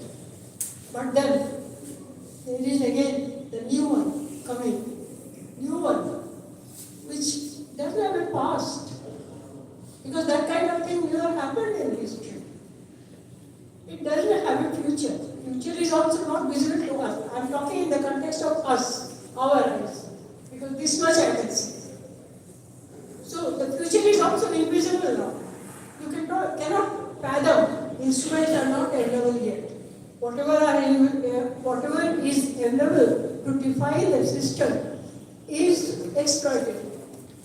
And that is why we are explaining them the new things that are coming in those terms in which we have been living till now.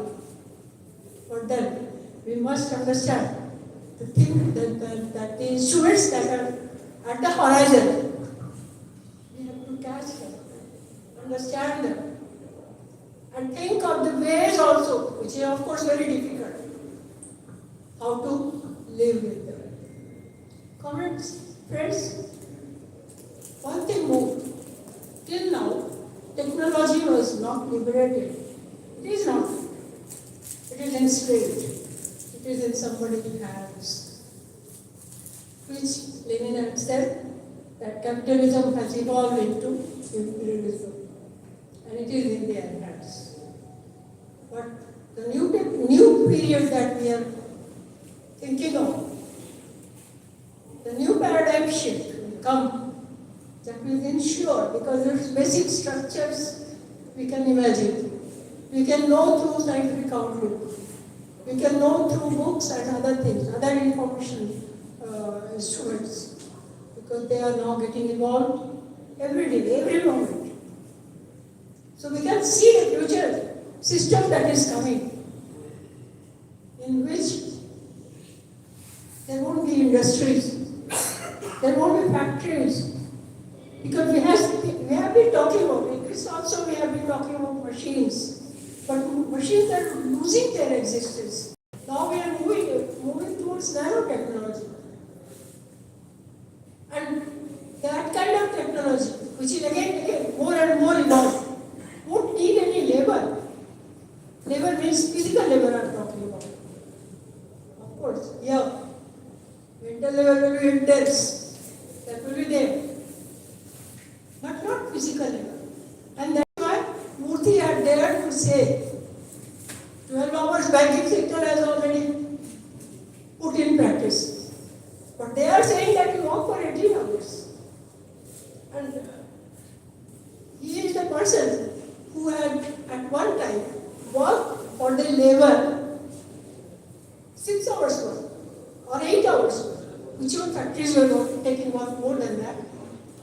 He was one of those who was one with the strikers, if not physically, spiritually. So it's very strange that that kind of argument is coming that they should work for 18 hours. But that 18 hours, the worker will work only here. And that is in transition stage. Not after the further revolution. Lenin had said this also, that when he was adding new factors to Marxist theory, he had added that the character of revolution, what kind of it, or what kind it will be, like from feudalism directly you can't socially come to capitalism. If you come to capitalism directly, you cannot come to socialism. You have to fight for an intermediate stage, which will be socialist democratic system. Your revolution will be socialist democratic system. Socialist part will come later, come democratic socialist system. That is why till now October Revolution is called democratic socialist system. That was not socialist system. That was, everything was happening, but socialism was yet to come. That is why there was a time when they said that now we will have people's state. Now we will have developed socialism, where it is the total devastation. I won't talk about that, that is not my point. So what kind of, in this transition stage, what kind of stage we are having? In this stage, we had earlier workers' issues when we took up. We always said that they work more, slog more than what they are getting in return. If they are getting working, slogging for 8 hours, then 6 hours or 4 hours they are working, and 4 hours they are working free. That the owner is taking out, sucking out from him. To maintain his industry, to maintain the capitalist system, to maintain the exploitative system. And that was called exploitation. But now, when the system will be working in a with different infrastructures, that infrastructure will not add any exploitation. The worker will not work beyond whatever is asked, whatever he is due to. And it will be his state. It will be his production. Not anyone ruling over him. Industrial phase is going to be over. Becomes a town. Republic will be the town. Republic will be the town. If that stage comes, then what is going to happen? Have you imagined? If machines go, as he was telling yesterday, Professor Vijay Kumar, senior person, lot of knowledge and all that, he was telling that factories will be in darkness. But till then, it will be machines. Machines will do that. Machines don't need light. They will walk on their own. So it will be dark. And the worker will be outside. But I am talking about a little more further situation. When the worker will not slog, he will be only creating things that will be urgent for his mental, physical, and emotional evolution. And he will create all those things that are necessary for him. So, that is the ideal stage, and that will come. When we talk about that, we take into consideration everything that is evolving. Of course, I am saying that that is a new stage that doesn't have any past roots or anything. But still, you can manage to see the future. Because Lenin had come up to only corporate sector. He said that I can see that one.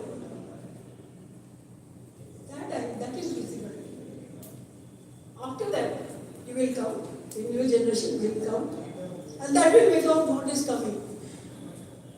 So when we talk about transition shift, we have to think about the newcomer phase. Without that, we cannot fathom that.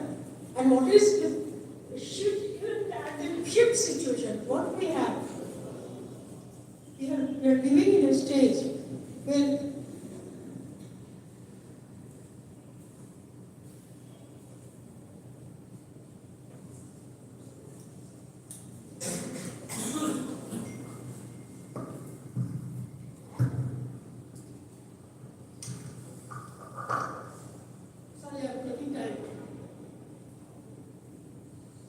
atomic forces will be evolved in the production process that have their own specific features, like asserting their own independence. There are examples for that, and that very. Yeah, sorry, forget about that. I'm saying that atomic forces are involved in the production process that have their own specific features, like asserting their own independence. Remember that, that's an important thing. And it is virtual, having also its own mind. The control is decentralized. That is also one of the characters. It is decentralized. It is not in the hands of somebody else. We are not under surveillance of one force. So what remains here now in our hands is neither tool nor machine. It is data alone. And data needs network. Without that, we cannot move here. So it is data that goes with the evolution of the process. And we also have to understand ourselves in the new context. That issue is also there because we are also changing along with that. We are not struggling anymore, we are participating in the process. And that thing is decentralized. We have our own role and we have a collective role in that. And both should go together with that. So this is the virtual creation of a future. That is the most essential part. This AI could benefit the humanism. Now, I'm talking about the gig workers because I have come to talk about the present also. The gig workers are those. I was talking to one gig worker. He said, till now 15 years to 20 years I have worked in this sector. But I have not heard I've only heard the voice of my owner, my boss. I have not seen what kind of person he could be. Sometimes some voices come very soft, emotional. Sometimes voices come in a very rude and ordering way. All this decides how we go ahead with him or her. So, but at the same time, gig workers are contributing a lot. That is 55% of country's digital economy is contributed by the gig workers. And thus playing a crucial in the urban employment. Employment very slightly has improved with the coming of the gig workers. But that is just nothing, almost nothing. Because India is a vast country and the employment is basic.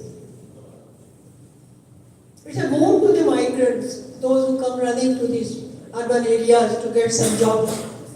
And semi-skilled workers also can play their own role. With growing digital, time is over. You have only 2 minutes. Okay. So employment in this country, unemployment in this country, it has some support that it is trying to acquire. because gig workers are always tortured and their condition is never taken into condition. Like you can imagine in a city like Delhi, it's a very bad traffic, everyday accidents take place. They have to reach their destination in 10 minutes. That is the rule, that was going to be the rule for them. But they had a big strike all over the country on 1st January, and they got at least this, that 10 minutes will not go. Technology, innovation and gig workers' problems. Gig workers' problems continue. There is still not very, they're running to this is e-commerce, that is they are running. So they're giving to home services like digital freelancing and all that they are doing. But it's expanding rapidly, and of course unemployment is also resolved to a great extent. But wages are very low, and whatever wage is coming in their to them is so that they cannot feed their children. One gig worker I met, and he was on the tear point. He was almost weeping while talking to me. That I'm driving even 2 o'clock in the night, the phone comes and I run to deliver. And their vehicle, which is that Saida was talking about the application form, that they have to say that they possess vehicle. I've seen almost all the gig workers driving those junk of those wikis and things like that. And still they are working on them. We have in Delhi so many even women driving at deep night at 3 o'clock and meeting an accident and dying where her children are waiting for her at home. So nobody bothers about all these things. So friends, this gig workers' contribution, we should remember and join their fight, if at all anywhere it is there, and pay more attention to it. But it is not only gig workers. Give me some little bit more time.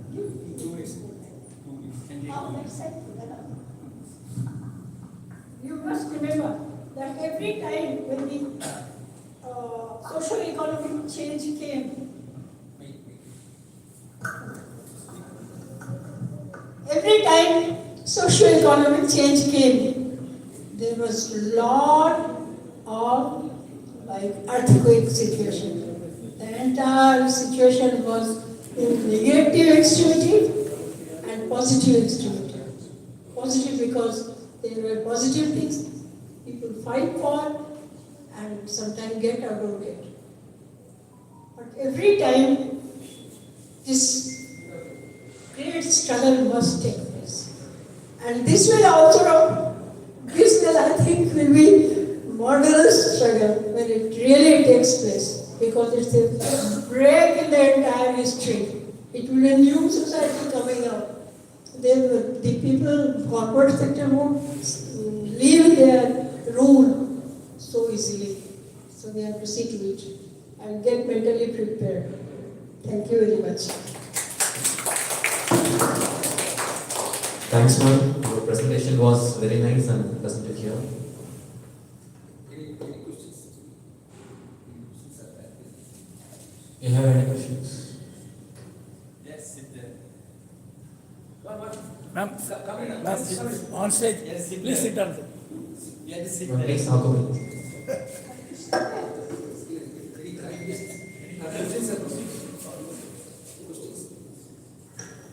बैठ जाइए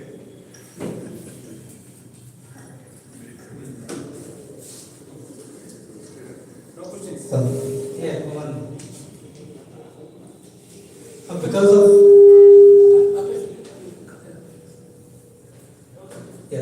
Because of the AI technology, I think a lot of unemployment is there. We agree, but seems to be instead of unemployment, why can't we see? We can improve the productivity of the employee, right? So as morning also, ma'am told that we can see if the work has been done by 8 hours, if the AI is introduced, it can be reduced to 2 hours, right? So in that way, they can reduce the, they can increase the productivity. Why industries are preferring layoffs or unemployment?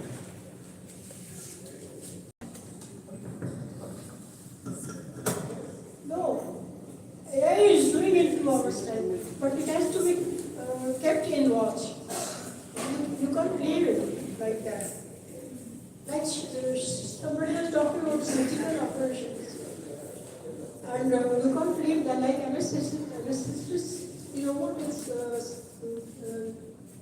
managing it. One has to, I think, one has to supervise that. Otherwise, you really meet accidents. Be very careful about that. Yes, ma'am, I agree with that. See, AI is a super slave. We should be the master. That's what I'm saying. See, we should be the master. In industries, for the employers, they can train them and they can make the productivity. Instead of 8 hours, they can get it done by 2 hours. So obviously, it's a profit, right? So why they are preferring unemployment? They are doing the layoffs, right? So does it really need it? That's one of the questions. I'll give you one example. I'm a journalist, and I used to run around to collect informations and all that for my stories. That was done by me. But now, I sit on computer and prepare whatever report I have got from information. Then I edit it, give it a heading, and then go to page making. And that also I do. Earlier, I have worked in a false democratic magazine that was issued in India, Democratic India, that is Link. And Link was part of, later Richard became its organ. So, what I was talking about, I forgot. We had 12 proofreaders earlier. We had 12 proofreaders. And we had lots of other accessories who were looking into the reports and supplying information. There was a big library where we could go and consult and take things and all that. Of course, computer is there, Google is there, it is giving me everything. But my work has got increased like anything. And it's me only who is working. 12 proofreaders gone, job problem. Several library people are gone, no library. They are gone. So that kind of thing is happening. It is doing work in 2 hours time, profitable for the owner. It is supplying him better quality things, that is also profitable to him. So preferable, AI is preferable for him. But for the employed people, for the workers, their job is lost. Second part is not that. Madam, one question.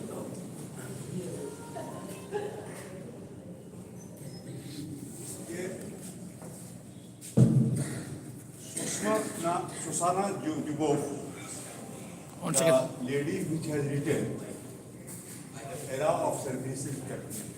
In this book, she has told that the AI biased in knowledge, accountability, unaccountable in power, and extractive in time. Why she said it? She is comfortable with power. AI is comfortable. What are you talking? Please explain. So my She answer. written that Please, my Please come here. mic is not on. Mic out. You have to hang up.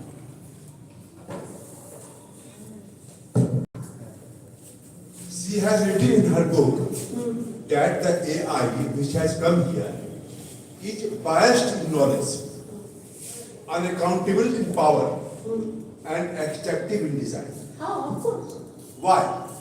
Because you don't read newspapers. Newspapers have come. Information has come that there are human hands in that. Otherwise, these big corporates won't accept it unless it carries its file. It carries its whatever line is there. AI can't be objective. It won't give you objective information. They have found faults in the information.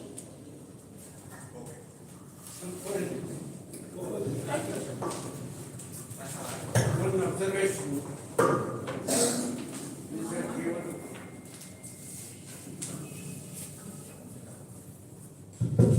Human gig workers will in future be replaced by flying robots. Humans will not work. We will not be strained to deliver a good 10 kilometers away in 10 minutes. Flying robots will do that. It's an observation. Yeah, flying robots will be there. And I think our literature will change. Excuse me, madam. So you have taught a very brief idea, but it's my question about, so what are the remedies of stop the unemployment problem? Now, day to day increasing the employment problem, and now due to the impact on service of AI, so we cannot stop the unemployment. We also day to day increasing the unemployment problem. Give me.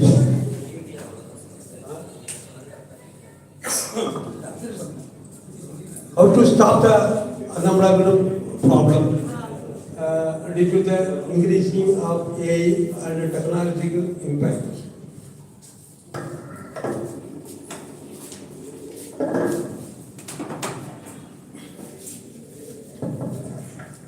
At the outset, I wish to thank all the presenters of the papers.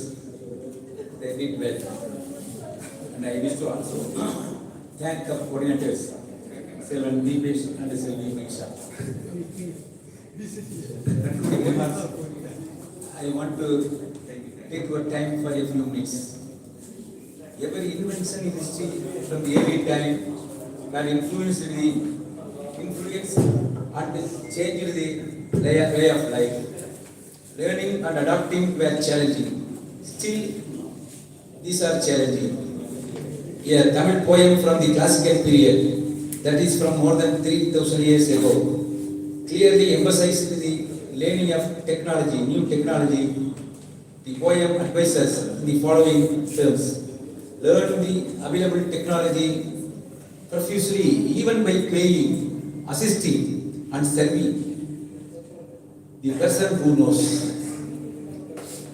If you learn, even your mother will see you differently. The king will invite you. Even the people above you will respect you. These are the words of the poem, Prananu. We have to adapt and accommodate all the new developments. These are challenges. We used to live in a way of our times. All changes are challenging, but the new generation is seeing the world with these inventions and developments. The old generation, knowingly or unknowingly, hand over everything available with them to its new generation. The society, the people find a way to digest new technologies, to use it for its progress, or even reject it if these new inventions are not suitable for mankind. Basically, IA is an application, a fine application with its enormous speed, of course, within the limits of inputs. Yesterday, if I am correct, Dr. Venkatesh gave an example from the experience of a driverless car. When encountered with a bicycle, it failed to recognize that. Since the obstruction of a bicycle was not inducted in its program. Even after this incident, the car with an IA application could not recognize the bicycle many more times till the program was appropriately inducted.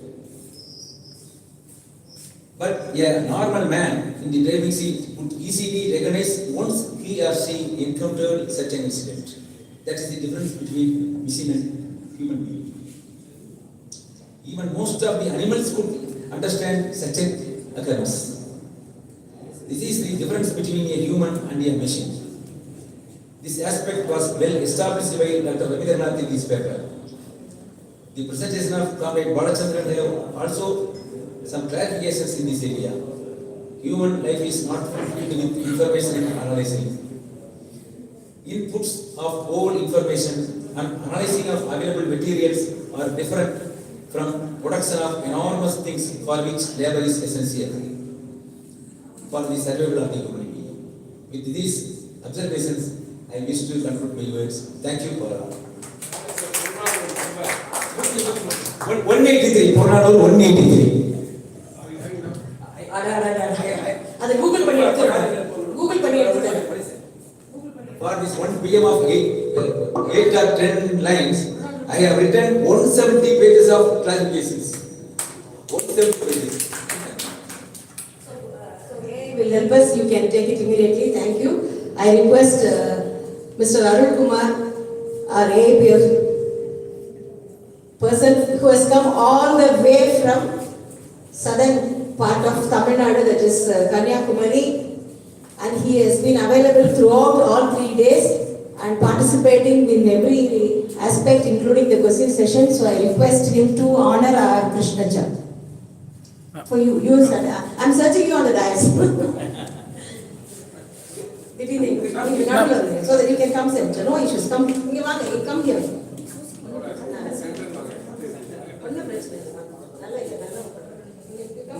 You come here. I do that. Photo எடுக்கறியாமா? Come here. You stand here. That's your ஓகேம்மா.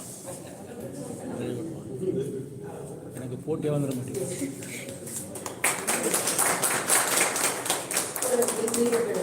Photo எடுக்க மாட்டீங்க. Okay. I request Mr. Kalidas. You can sit down. Kalidas to honor Methuras Kumar. So we used to call him as Methura. So it's a short name. It's popularly known as Methura only. So you know Kalidas. So for the past 3 days and even before that, our sincere worker. So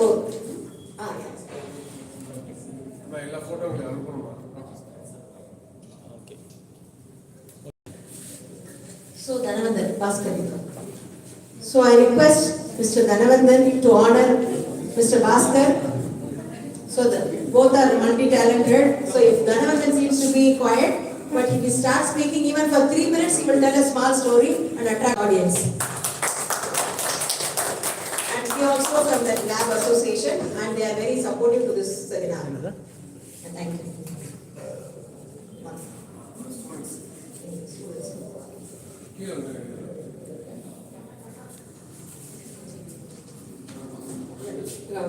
Comrade Jacob, you come.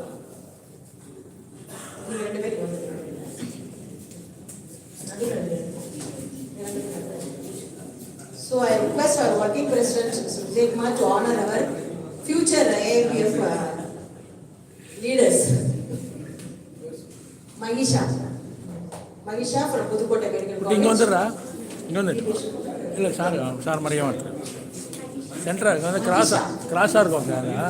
இங்கே சென்டராக இருக்கும். அதே பிரிச்சு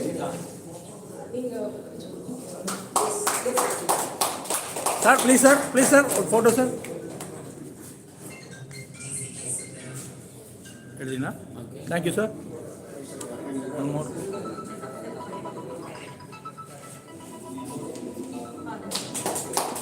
sir எடுத்தீங்களா? Okay sir.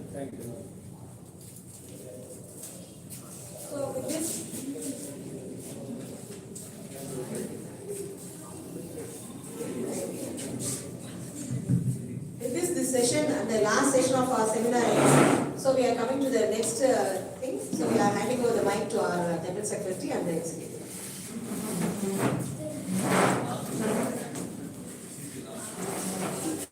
My name is written if you find just guilty.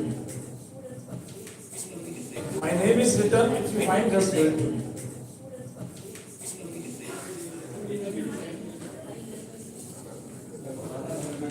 No, 5 members, 1.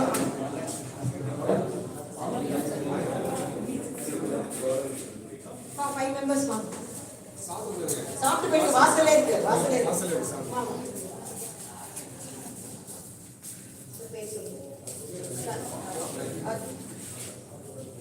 General Secretary will give certificate to Dhanush. Come.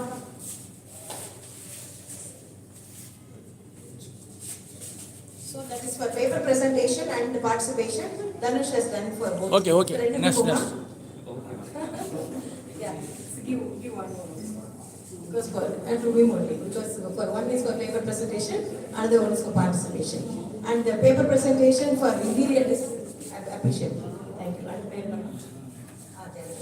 So he is from Tirupur Medical College, another Jananan from Tirupur Medical College. Sir, Rahul, sir. Sir, let me friend, sir. Yes, sir. Okay, sir. Okay, sir. Thank you, thank you. Jose from Tirupur Medical.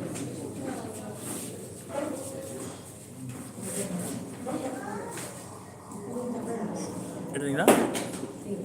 Okay.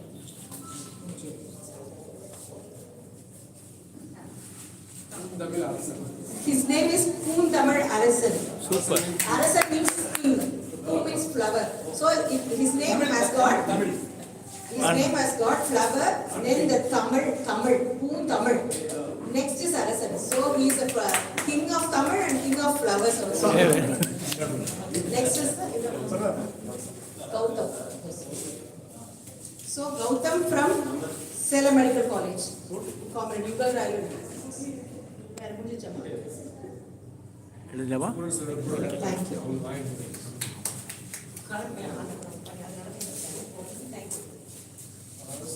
For others, we will be later. Yes.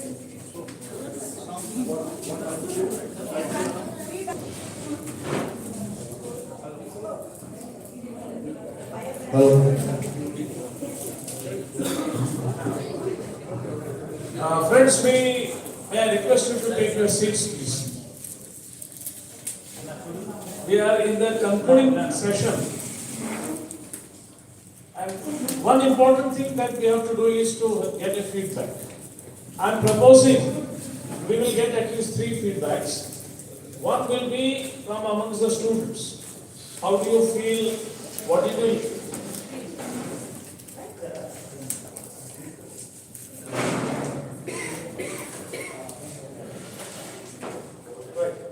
So, we will have 3 feedbacks, one from the students, one from a local participant, and at least one from amongst those who have come from outside. And then our executive committee will give a feedback, and then there will be a final thanks. So, let us start from somebody coming from the students' community and give your feedback. Come on, unless I tell the name. Yeah.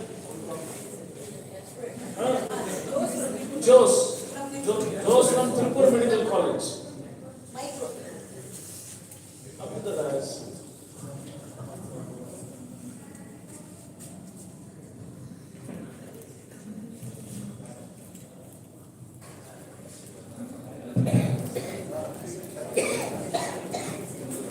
First of all, good afternoon to all present here.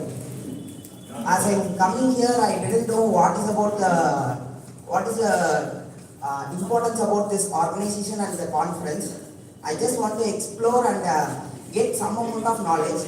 But when I'm in the conference, all the speakers, when I hear that contents of the speakers, it's not some pinch of information, it's a plenty of information. I just amazed and inspired that age doesn't matter, the information and knowledge is matters, and everyone has played a great role that has not quietly inspired me, it inspired me a lot.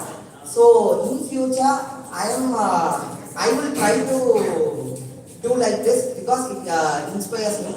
As Sir told, AIPF is, we won't do politics, but we are not quite hesitated to think, to say and to speak about the politics. That word that inspired me.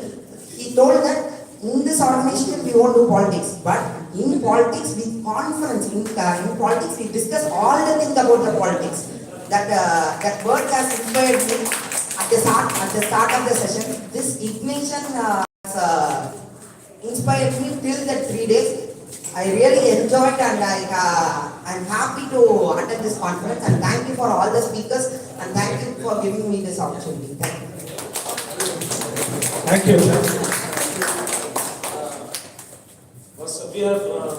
We forgot to honor Vasant with paper presentation. So, you can.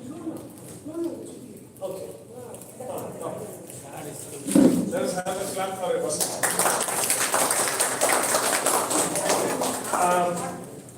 As a teacher, I would like to do gender justice. One of the girls, please come and speak.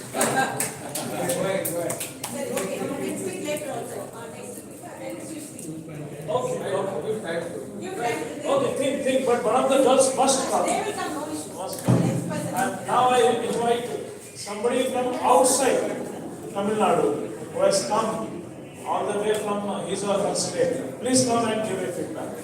Somebody. Outside Tamil Nadu. A participant from outside.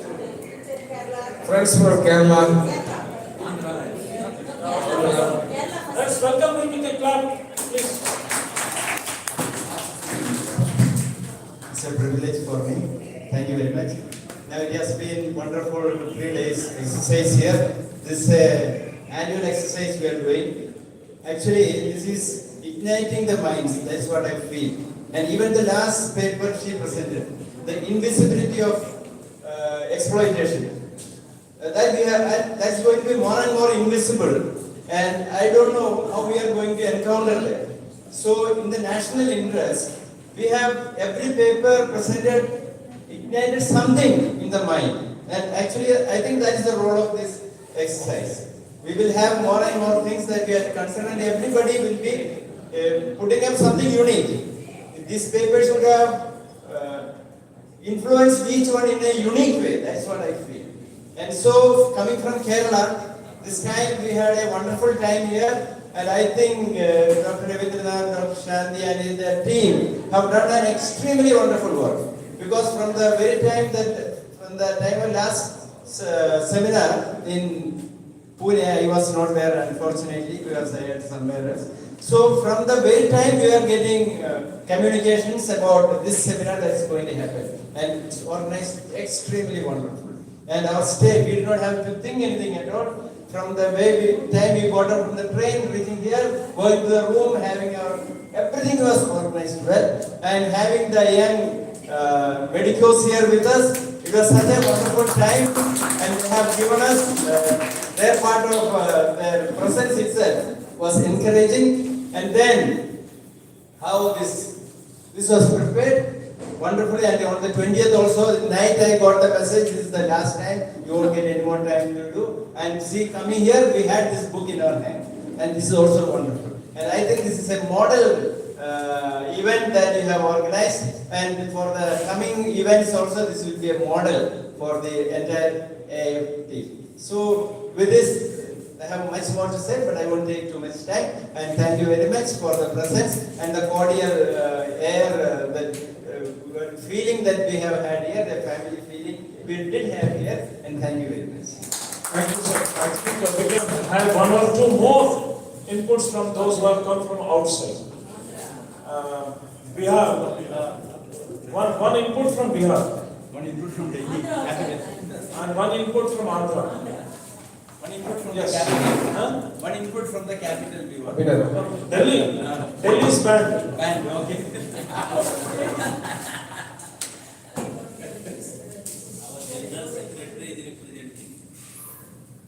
Comrades of the DASE and of the DASE, I felt that all the papers were very important and very informative.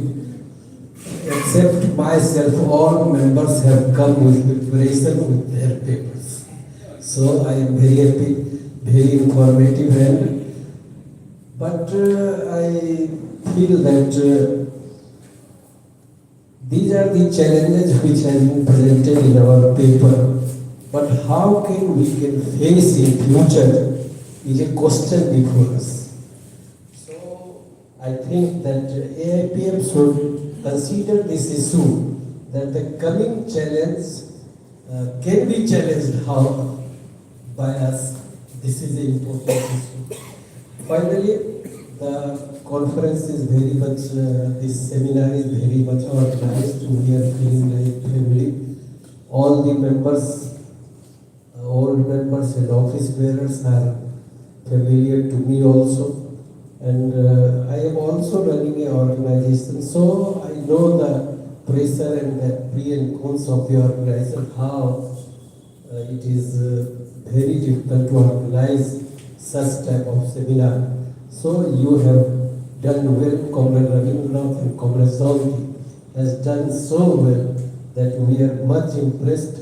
We are always talking with Sunil Kumar Singh and others. I want to praise the youth who is doing very well to organize this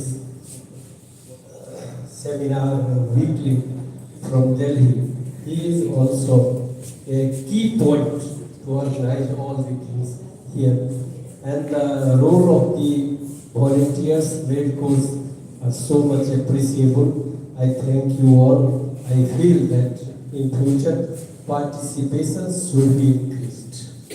This is important because participation is not up to the mark. That is the question. And my question is to challenge the future challenge is our issue in the coming seminar. This is with this comments.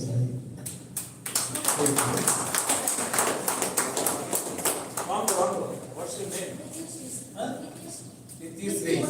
Nitish.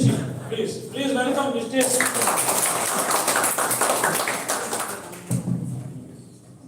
Good morning everyone, I am Nitish. I am a first year MBBS student from Pudukkottai Government Medical College. So before that I don't know anything about the NMSA and All India Progressive Forum. All India Progressive Forum. By the influence of seniors, 3 girls from Pudukkottai Government Medical College, we came here and we learned many things from here. We don't have any interaction with the noble peoples present here, but here we had a very good, very trustful, very informative interaction between us and the noble individuals like you. And the main thing is, I don't know anything about AI before that. I simply know that a ChatGPT and a Gemini AI, simply I know that this only. But now here, I have many things and the classification in the AI and the capitalism. I have learned many things. And I had a great opportunity to come here. And in this place, I had a great opportunity to gain my knowledge from the noble individuals from CUSU. And thank you. And I'm very eager to attend many conferences like this from the DNMC Association in future. Thank you. Thank Okay, Christy, next time you would like to have the seminar in your college. Okay, now I invite one dynamic person. How do you know I'm talking about you? So please welcome from Andhra Pradesh. One second. From Andhra Pradesh, why he was afraid to come here, because I told him next seminar you host in Visakhapatnam. So please welcome. Thank you, comrades. From Andhra Pradesh, we came 14 delegates. Very good, very good.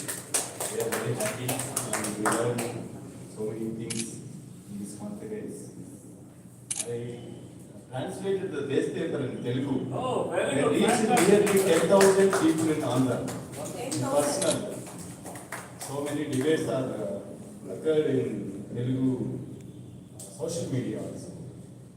I would like to translate this seminar papers also monthly magazine for 12 months after this seminar. We plan to translate to communism book.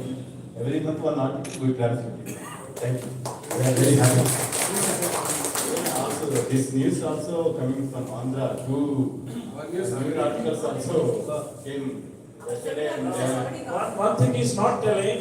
Immediately after inauguration, second day, he sent an article to Vishalandra about the seminar and it was published second day in Vishalandra. That is his greatness. Thank you. I'm not fluent in English, that's why I cannot speak very well. Your English is very good. You communicate very well. Telugu kuda pesla. AI is here to translate. Thank you very much. I have been indicated by Amir Qasim, a young student from Maharashtra. You will come here. Come, please, welcome. Comrades, today we are at the last stage of our seminar, All India Progressive Forum. Actually, I was not supposed to come here because there was a convention, national convention is going on at Wardha, and I was the office bearer of Maharashtra. But at last, I speak to my leaders that I will go here. So that's why I was not able to present the paper. But I have wrote the paper. But next time I will definitely present that how the today's education system is working as a market, or how the education has become a trade in today's generations. And really, it was a pleasure to me here to come here. There were the many comrades in this hall who have done great works, and today we are sitting with them. And I really wish that more youth should be come here to present a paper. There were youths as a participants, but because today we see the current situation and political situation, the youths are going on the right path, where we say the right wings. So we need to connect more youth so they can come here under the banner of AIPF. So we can go directly. So I promise also Comrade Raido and Comrade Rajiv sir also will try in Mumbai to use this platform to enter in TISS, IIT Mumbai, Mumbai University. So I will start my work from here only. For me, this is not end. For me, this is start for a new platform because this Progressive Forum will build a strong foundation for us to work in the society. So thank you so much everyone, and thanks so much for the Tamil Nadu and Chennai AIPF for making a great management. Thank you so much.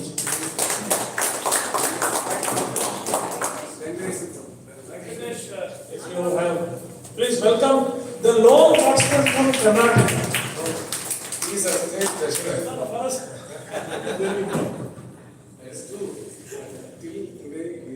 State treasurer of the Tamil Nadu.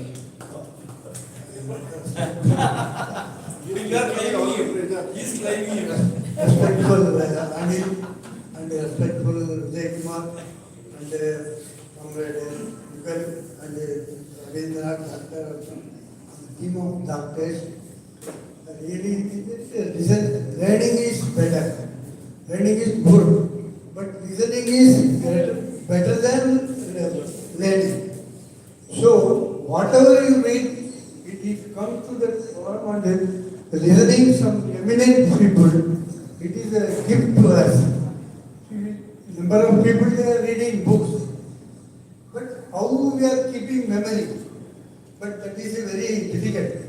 But at the same time, the community listens certain things, it is better. But now this arrangement, the preparation of document, how still to take the documents from everything, you will not understand. When you go through the books, you will understand how difficult this is. Nowadays, that reading books, it is something on because of development of mobile and technology, it is very difficult to reading books. If it is under, if you go through some various book aspects, now the even people, big eminent, they are synchronizing, simply they are giving. If you go some news magazines and like Adil, he is giving short, very brief. The document is very clear. So better try to read and listen wherever the listen to people everywhere. And I am very much thankful to give this opportunity and come and listen. Well, generally I used to read books, but the attending at this right time, the seminar, the subject AA is very, very important at this, particularly students community, coming generation, as well, very, very social is encouraging. So I'm very thankful to people and also thankful to all the office bearer and scholars. Thank you very much. Thank you, Mr. Venkatesh. It was kind words. Friends, we encourage young people, and you know that in our office bearers group, the most dynamic person is the most youngest person. Please put your hands to welcome Amit Kumar Singh.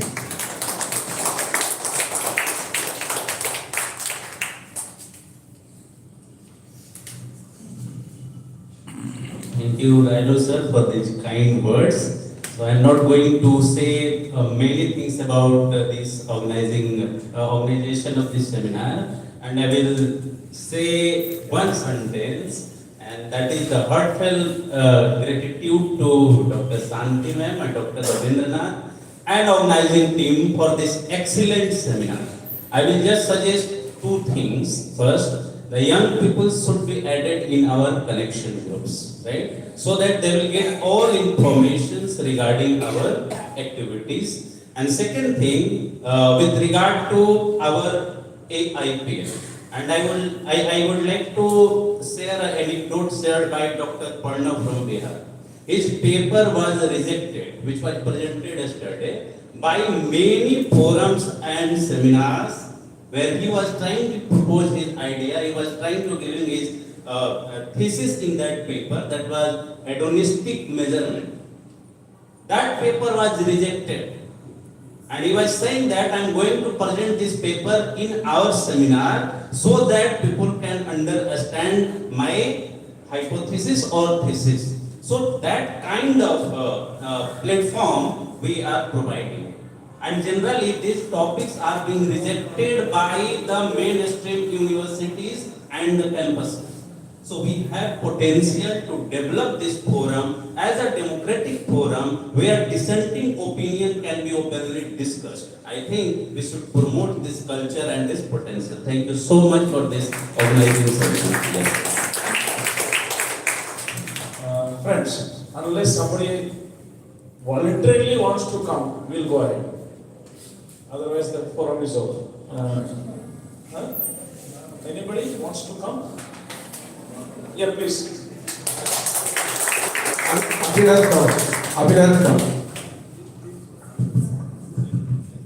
afternoon, Monadal. And I would like to say one thing, that in All India Progressive Forum, it is a great opportunity to my students and my colleagues also. I have no idea about an AI.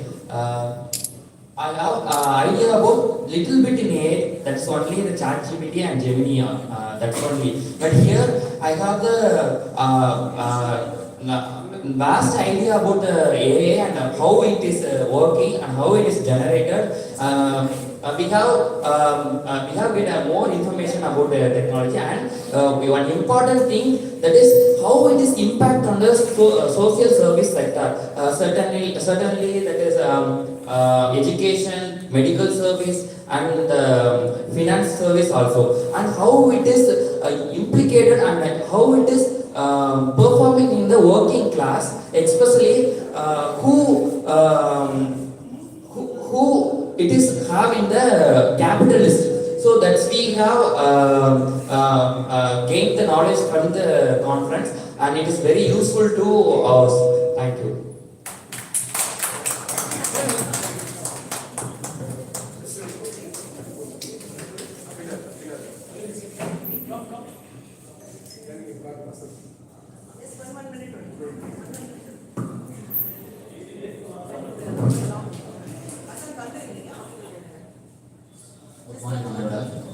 Before coming here, I have no knowledge about the All India Progressive Forum, and I used to search in ChatGPT what is AIPF and what are all the functions of it, and I get very minimal information about it. But today I gained very much knowledge about it, and I would like to inform that we are not against pesticides that is used in agriculture, and we are not forcing you to follow the traditional method of agriculture, but we must be aware of the effects that comes due to use of that pesticide. So in the same way, we must be aware of using this AI technologies in every field. So that yesterday I asked that why can't a software technician can replace a doctor? If we add some of the syllabus in their books, then why can't they replace us? If we add some of the medical knowledge, because today we don't have much things to be remembered. Everything is impregnated within a technology. So why can't they replace us? That is the main question I have, and I gain many knowledge in this conference, and thank you for foreign medical graduate Vasant. Good afternoon, one and all. First of all, I need to thank All India Progressive Forum for organizing this 3 days wonderful seminar about which all we need to know about the current technological evolution, that is AI.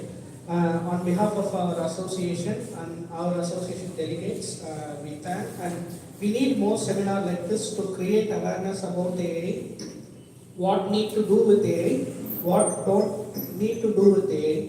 So we are keep looking forward many progressive things to know for this younger generation. And special thanks to Doctor Association for Social Equality to give an opportunity to present a paper about our things. And we thank especially Dr. Ravindranath sir and Shanti ma'am for introducing this wonderful forum for us. Thank you.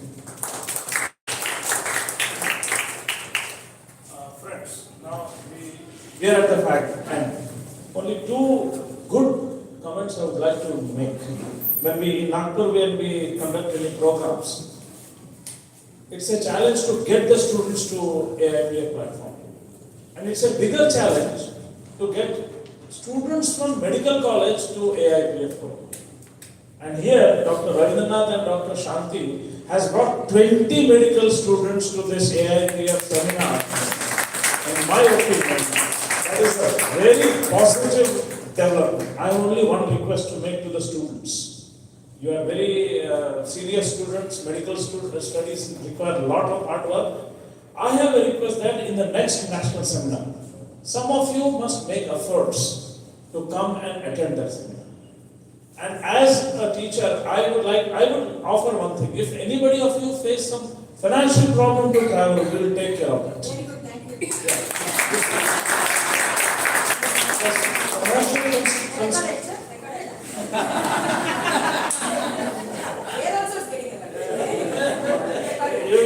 You try to understand. My wife does not know that I have made this comment. So take care. So, and you don't tell my wife. So we will be very happy when some students will come. Because we have to pass the baton to the younger generation. That's one request. Second request is, now we have done 2 seminars in Kerala. We have not done any national seminar in Andhra Pradesh. So they should offer. And other states, wherever you have contacts, let us take this message of intellectual discussion, intellectual interaction to all parts of the country. Because if you remember, our former Chief Justice Chandrachud has said one thing. It is the responsibility of the intellectuals to tell the government, tell the people in power what they are doing right and what they are not doing right. If the intellectuals have not done this duty, then they have failed in their duty to be intellectuals. In these words, I request our General Secretary, Mr. Anil Raju to make his comments. Please welcome Mr. Anil Raju.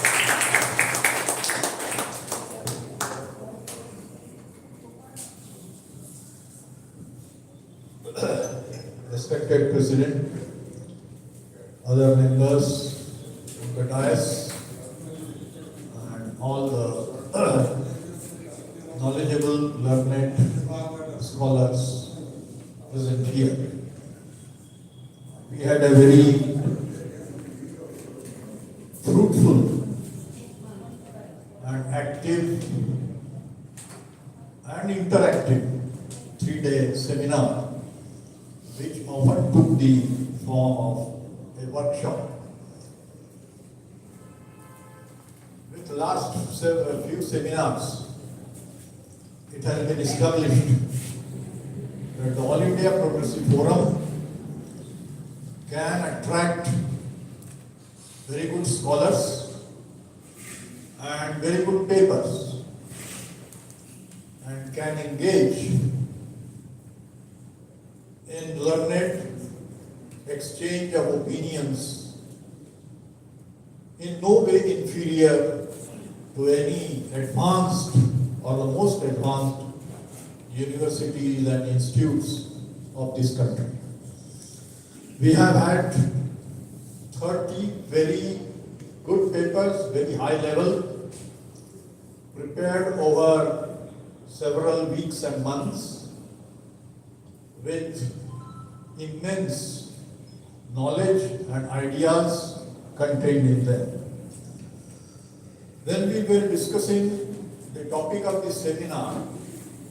There was a long discussion in our executive, and ultimately we settled down on the words paradigm shift. Because for last 3 or 4 seminars, whatever subject we decided, it came back to the discussion of AI, artificial intelligence. That shows that AIPF is in tune with times. AIPF has been for the last 2 decades professing and trying to keep pace with the rapid changes in science, technology and social problems. And it has done extremely well, not only to keep pace, but also to foresee and anticipate many of the developments of the future. And that is the success of an organization based upon dialectical scientific method. Because science is not a dogma, but a guide to action. And so science always, and scientific temper always anticipates and foresees what is going to happen. When we are involved in this investigation, and we will continue to be involved in this investigation, we want to understand what is happening and what is going to happen. What are the trends of development in science, technology, society, theory, philosophy and practice. And on the basis of that, AIPF wants to contribute and suggest certain measures, theoretical as well as practical, for the solution of people's problem. So our endeavor is connected with the social concerns. There are many questions have been raised and they will continue to be discussed. Our approach to science, technology and society is that of emphasizing what is progressive. Technology is definitely a two-sided sword, but always has technology been a double-edged weapon. AIPF wants to emphasize what is progressive in this, what is forward-looking, and how we can utilize it in positive manner. That is what we want to find out. When we say labor is being eliminated, we can also say labor is being liberated. And that, from that point of view, we need to redefine concepts like labor, work, production, and so on. There are problems that the concentrated capital, particularly the corporate capital, is trying to use the capitalist and pre-capitalist methods. It often happens that concentrated capital and concentrated wealth uses pre-industrial methods, pre-electronic methods to increase the exploitation. And therefore, those academics who are concerned with the development of society must have to have the responsibility to analyze and study these problems. A lot of work is going on in India and all over the world, and AIPF has also joined that great theoretical and practical endeavor about how the prices are being determined, whether value is being produced and to what extent, the question of surplus value, and things like that. They need to be analyzed. What is capitalism, whether we are living in a post-capitalist and post-industrial society, and how the AI is going to help us in that analysis. Very soon, we are going to see the age of quantum computers, which will affect socio-economic, political, theoretical, and philosophical fields. I would like the AIPF to spread all over the country, and particularly with the participation of emerging youth. Youth have to, participation of youth automatically does not strengthen the movement. The youth has to master the latest development. They have to understand, they have to study, they have to assimilate, and they have to do hard work. Not only youth, all of us have to continuously do very, very hard work. We are in the period of transition. A new world, a different world is emerging, and therefore the AIPF has to be prepared for that. I am very thankful to Tamil Nadu AIPF and their main leaders, the indefatigable Dr. Rabindranath, ever active Dr. Shanti, who never appear to be tired, always fresh. They have organized this grand seminar. Unfortunately, I think the dates were not very suitable. Therefore, some of the states did not or could not participate. We have participation, we have units in more than about 1.5 dozen states. We are trying to establish a unit in UP, Uttar Pradesh, which is a very, very difficult state dominated by obscurantism. We have been able to establish a very viable unit in Bihar, thanks to Professor Arun Kumar and Sunil ji and other members who have not come here.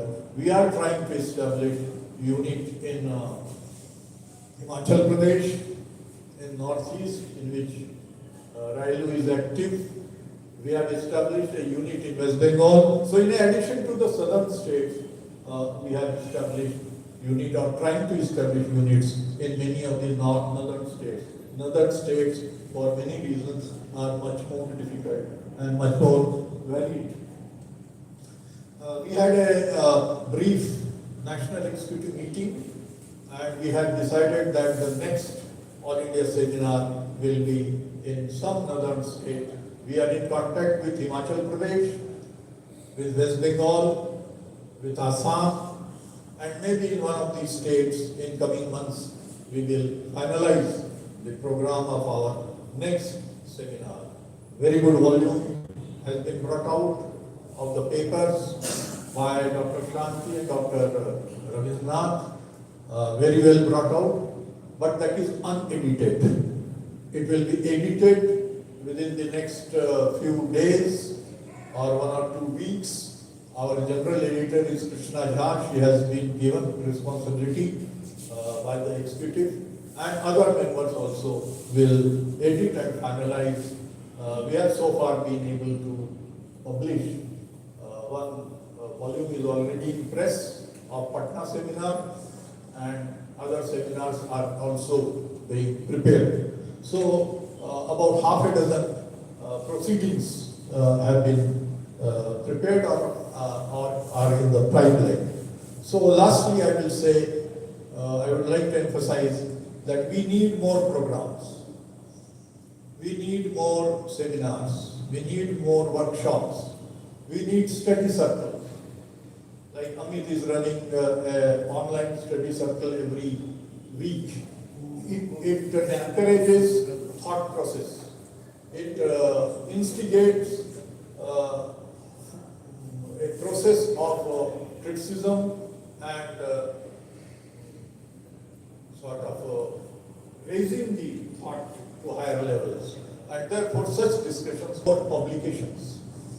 We have very few, we have some publications, but we need more publications. And therefore, in coming days, weeks and months and years, AIPF will have to put more effort in spreading this organization, spreading its intellectual activity, participation of youth, and in general, to contribute to the social cause. With these words, I thank the volunteers here, the canteen, this great organization of ICSA, and the organization of Tamil Nadu, AIPF, and all the participants here. They have taken a lot of interest and they have contributed their own ideas to general thought. Thank you very much to everyone.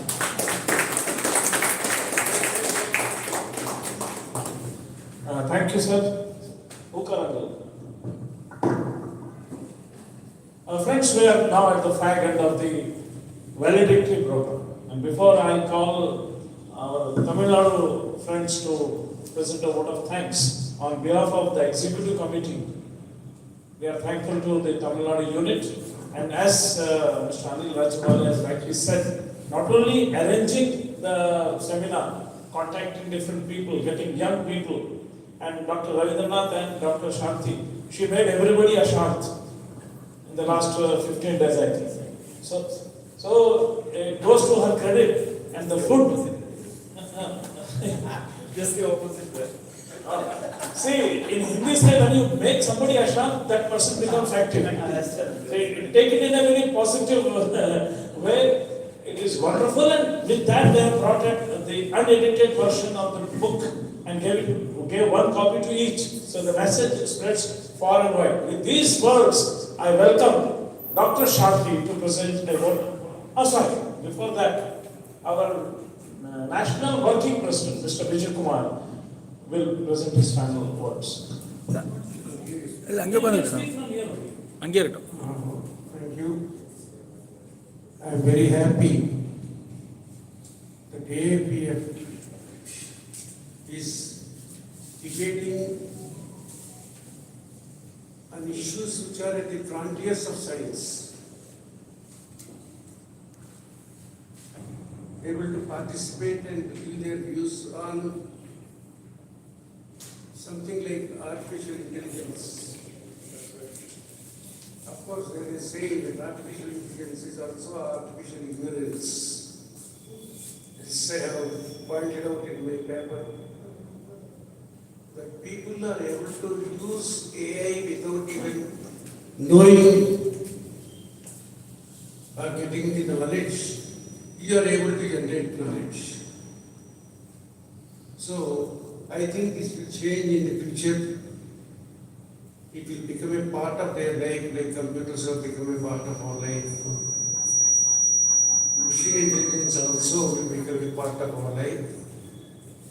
And the contradiction between machine intelligence and human intelligence will always exist. And human intelligence will always be above the machine intelligence. So, this such a wonderful topic has been organized in a well organized way.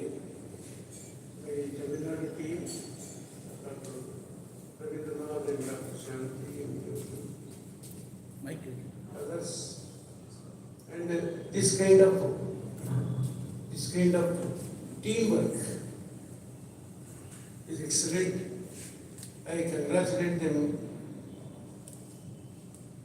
on having held this seminar in such a wonderful way.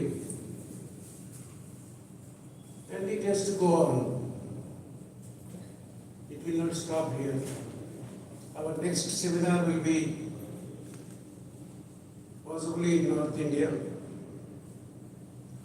And maybe we will be taking up a different issue. It may not be science, it may be a social issue also. So, AI has been covered here, and we will cover other areas also, other areas of human society. And I welcome all of you for having come here and participated in this wonderful workshop. And thank you very much. I call Dr. Shanti for a vote of thanks. I have been told to thank Dr. Shanti for the wonderful food we received since last 3 days. Please go and check your weights. All of the weights have increased. So Dr. Shanti for a vote of thanks. So good afternoon everyone. 1:30 we wanted to finish. We are just few minutes will be completing it. So on behalf of Tamil Nadu AIPF team, I thank our General Secretary and all the Executive Committee members for giving us this opportunity to hold this seminar in Tamil Nadu. Initially I was reluctant, I was fighting with General Secretary, see this election is going on, we are very busy, the climate in Tamil Nadu is otherwise very hot and then now after this giving this opportunity and after dwelling into the subject and we are honored, okay, right topic we have taken. The previous time we have given a topic of social justice. So the Tamil Nadu AIPF is thanking our General Secretary and the Executive members for giving the excellent topic for organizing the seminar.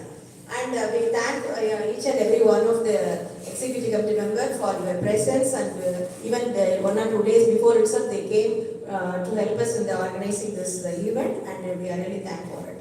And then your paper presentation was, actually in the group again and again we told that 20th is the last day, 9 p.m. is the last time. So we may appear we are a little bit harsh, but that was the reason for bringing this book. And Yugal Railo and all they were very particular in releasing something. Last minute, General Secretary said we will edit and book, give us a book, and that's also wonderful because in the inauguration, our NCBH Managing Director, Mr. Sandanam, accepted to release it. So in that way, I'm sorry that I was a little bit harsh.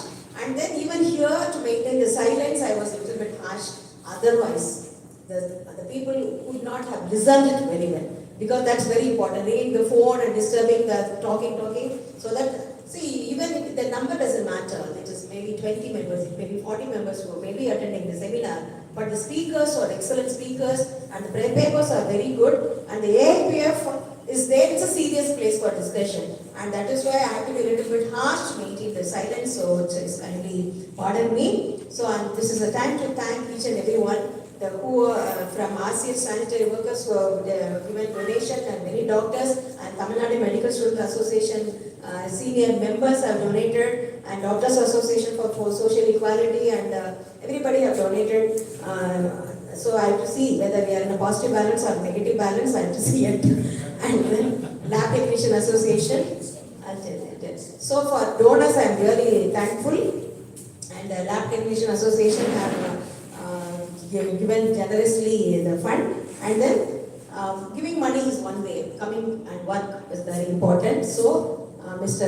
Kalidas, Mr. Dhanavanthan and Arugam, even the day before Mr. Arugam and Kalidas were doing even the giving stapler to the food token. So that much of work they have done. So I thank Kalidas, Mr. Kalidas, Mr. Arugam and Dhanavanthan and all his team and our Vasant.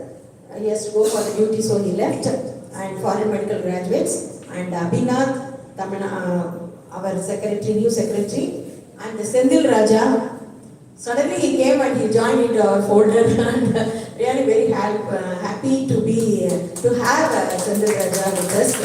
And all students from Salem, Tirupur, Pudukkottai, Tanjavur, all students, and not only coming just being a spectator, they just involved and dwell into the thing and the immediate active participation without any hesitation. Whatever we asked them to do, they did it, and that is very important, and that shows the positive sign that they can do better and more in AIPF. And simply we want our next generation to take over this All India Progressive Forum that way. And then here the external speakers, Mr.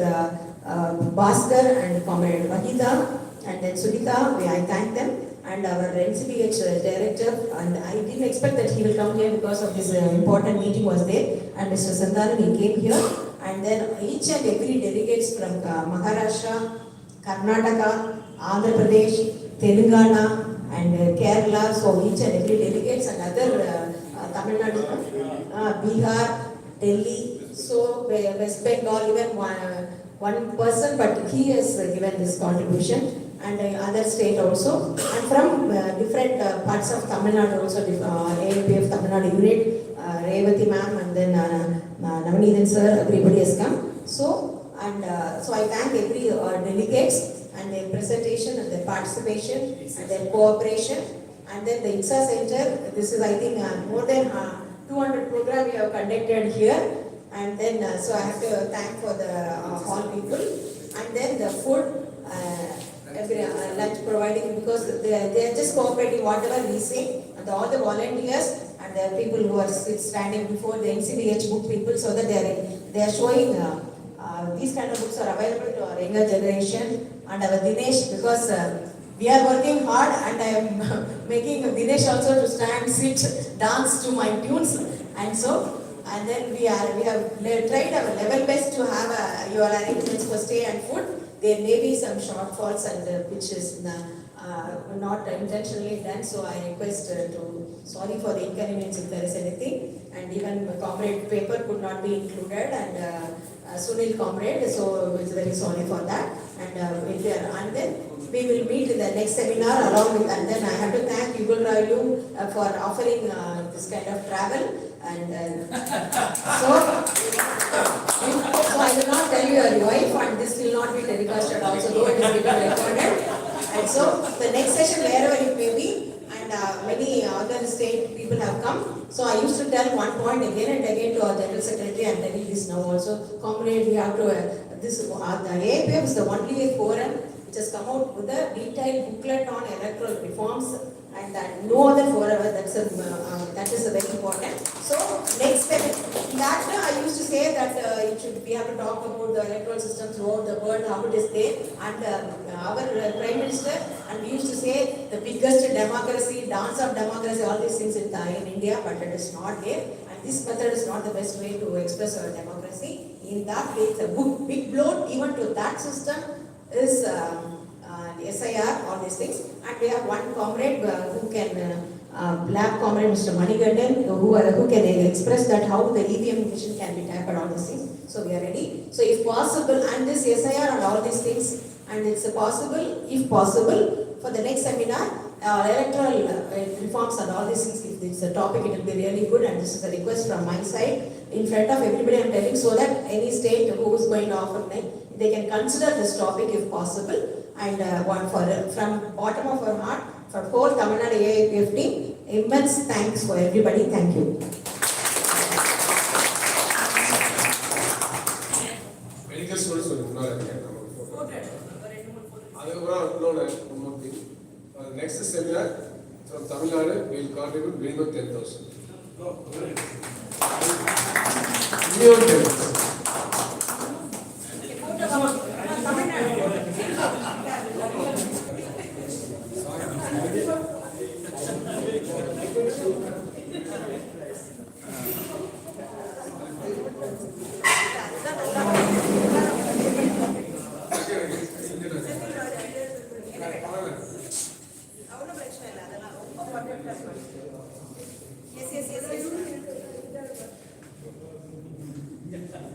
Maridas, the reference is there, right, இல்லை sir பரவாயில்ல sir கரெக்டாக இருக்குது sir வேண்டாம்.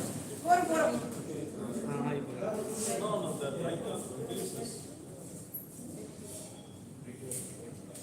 Okay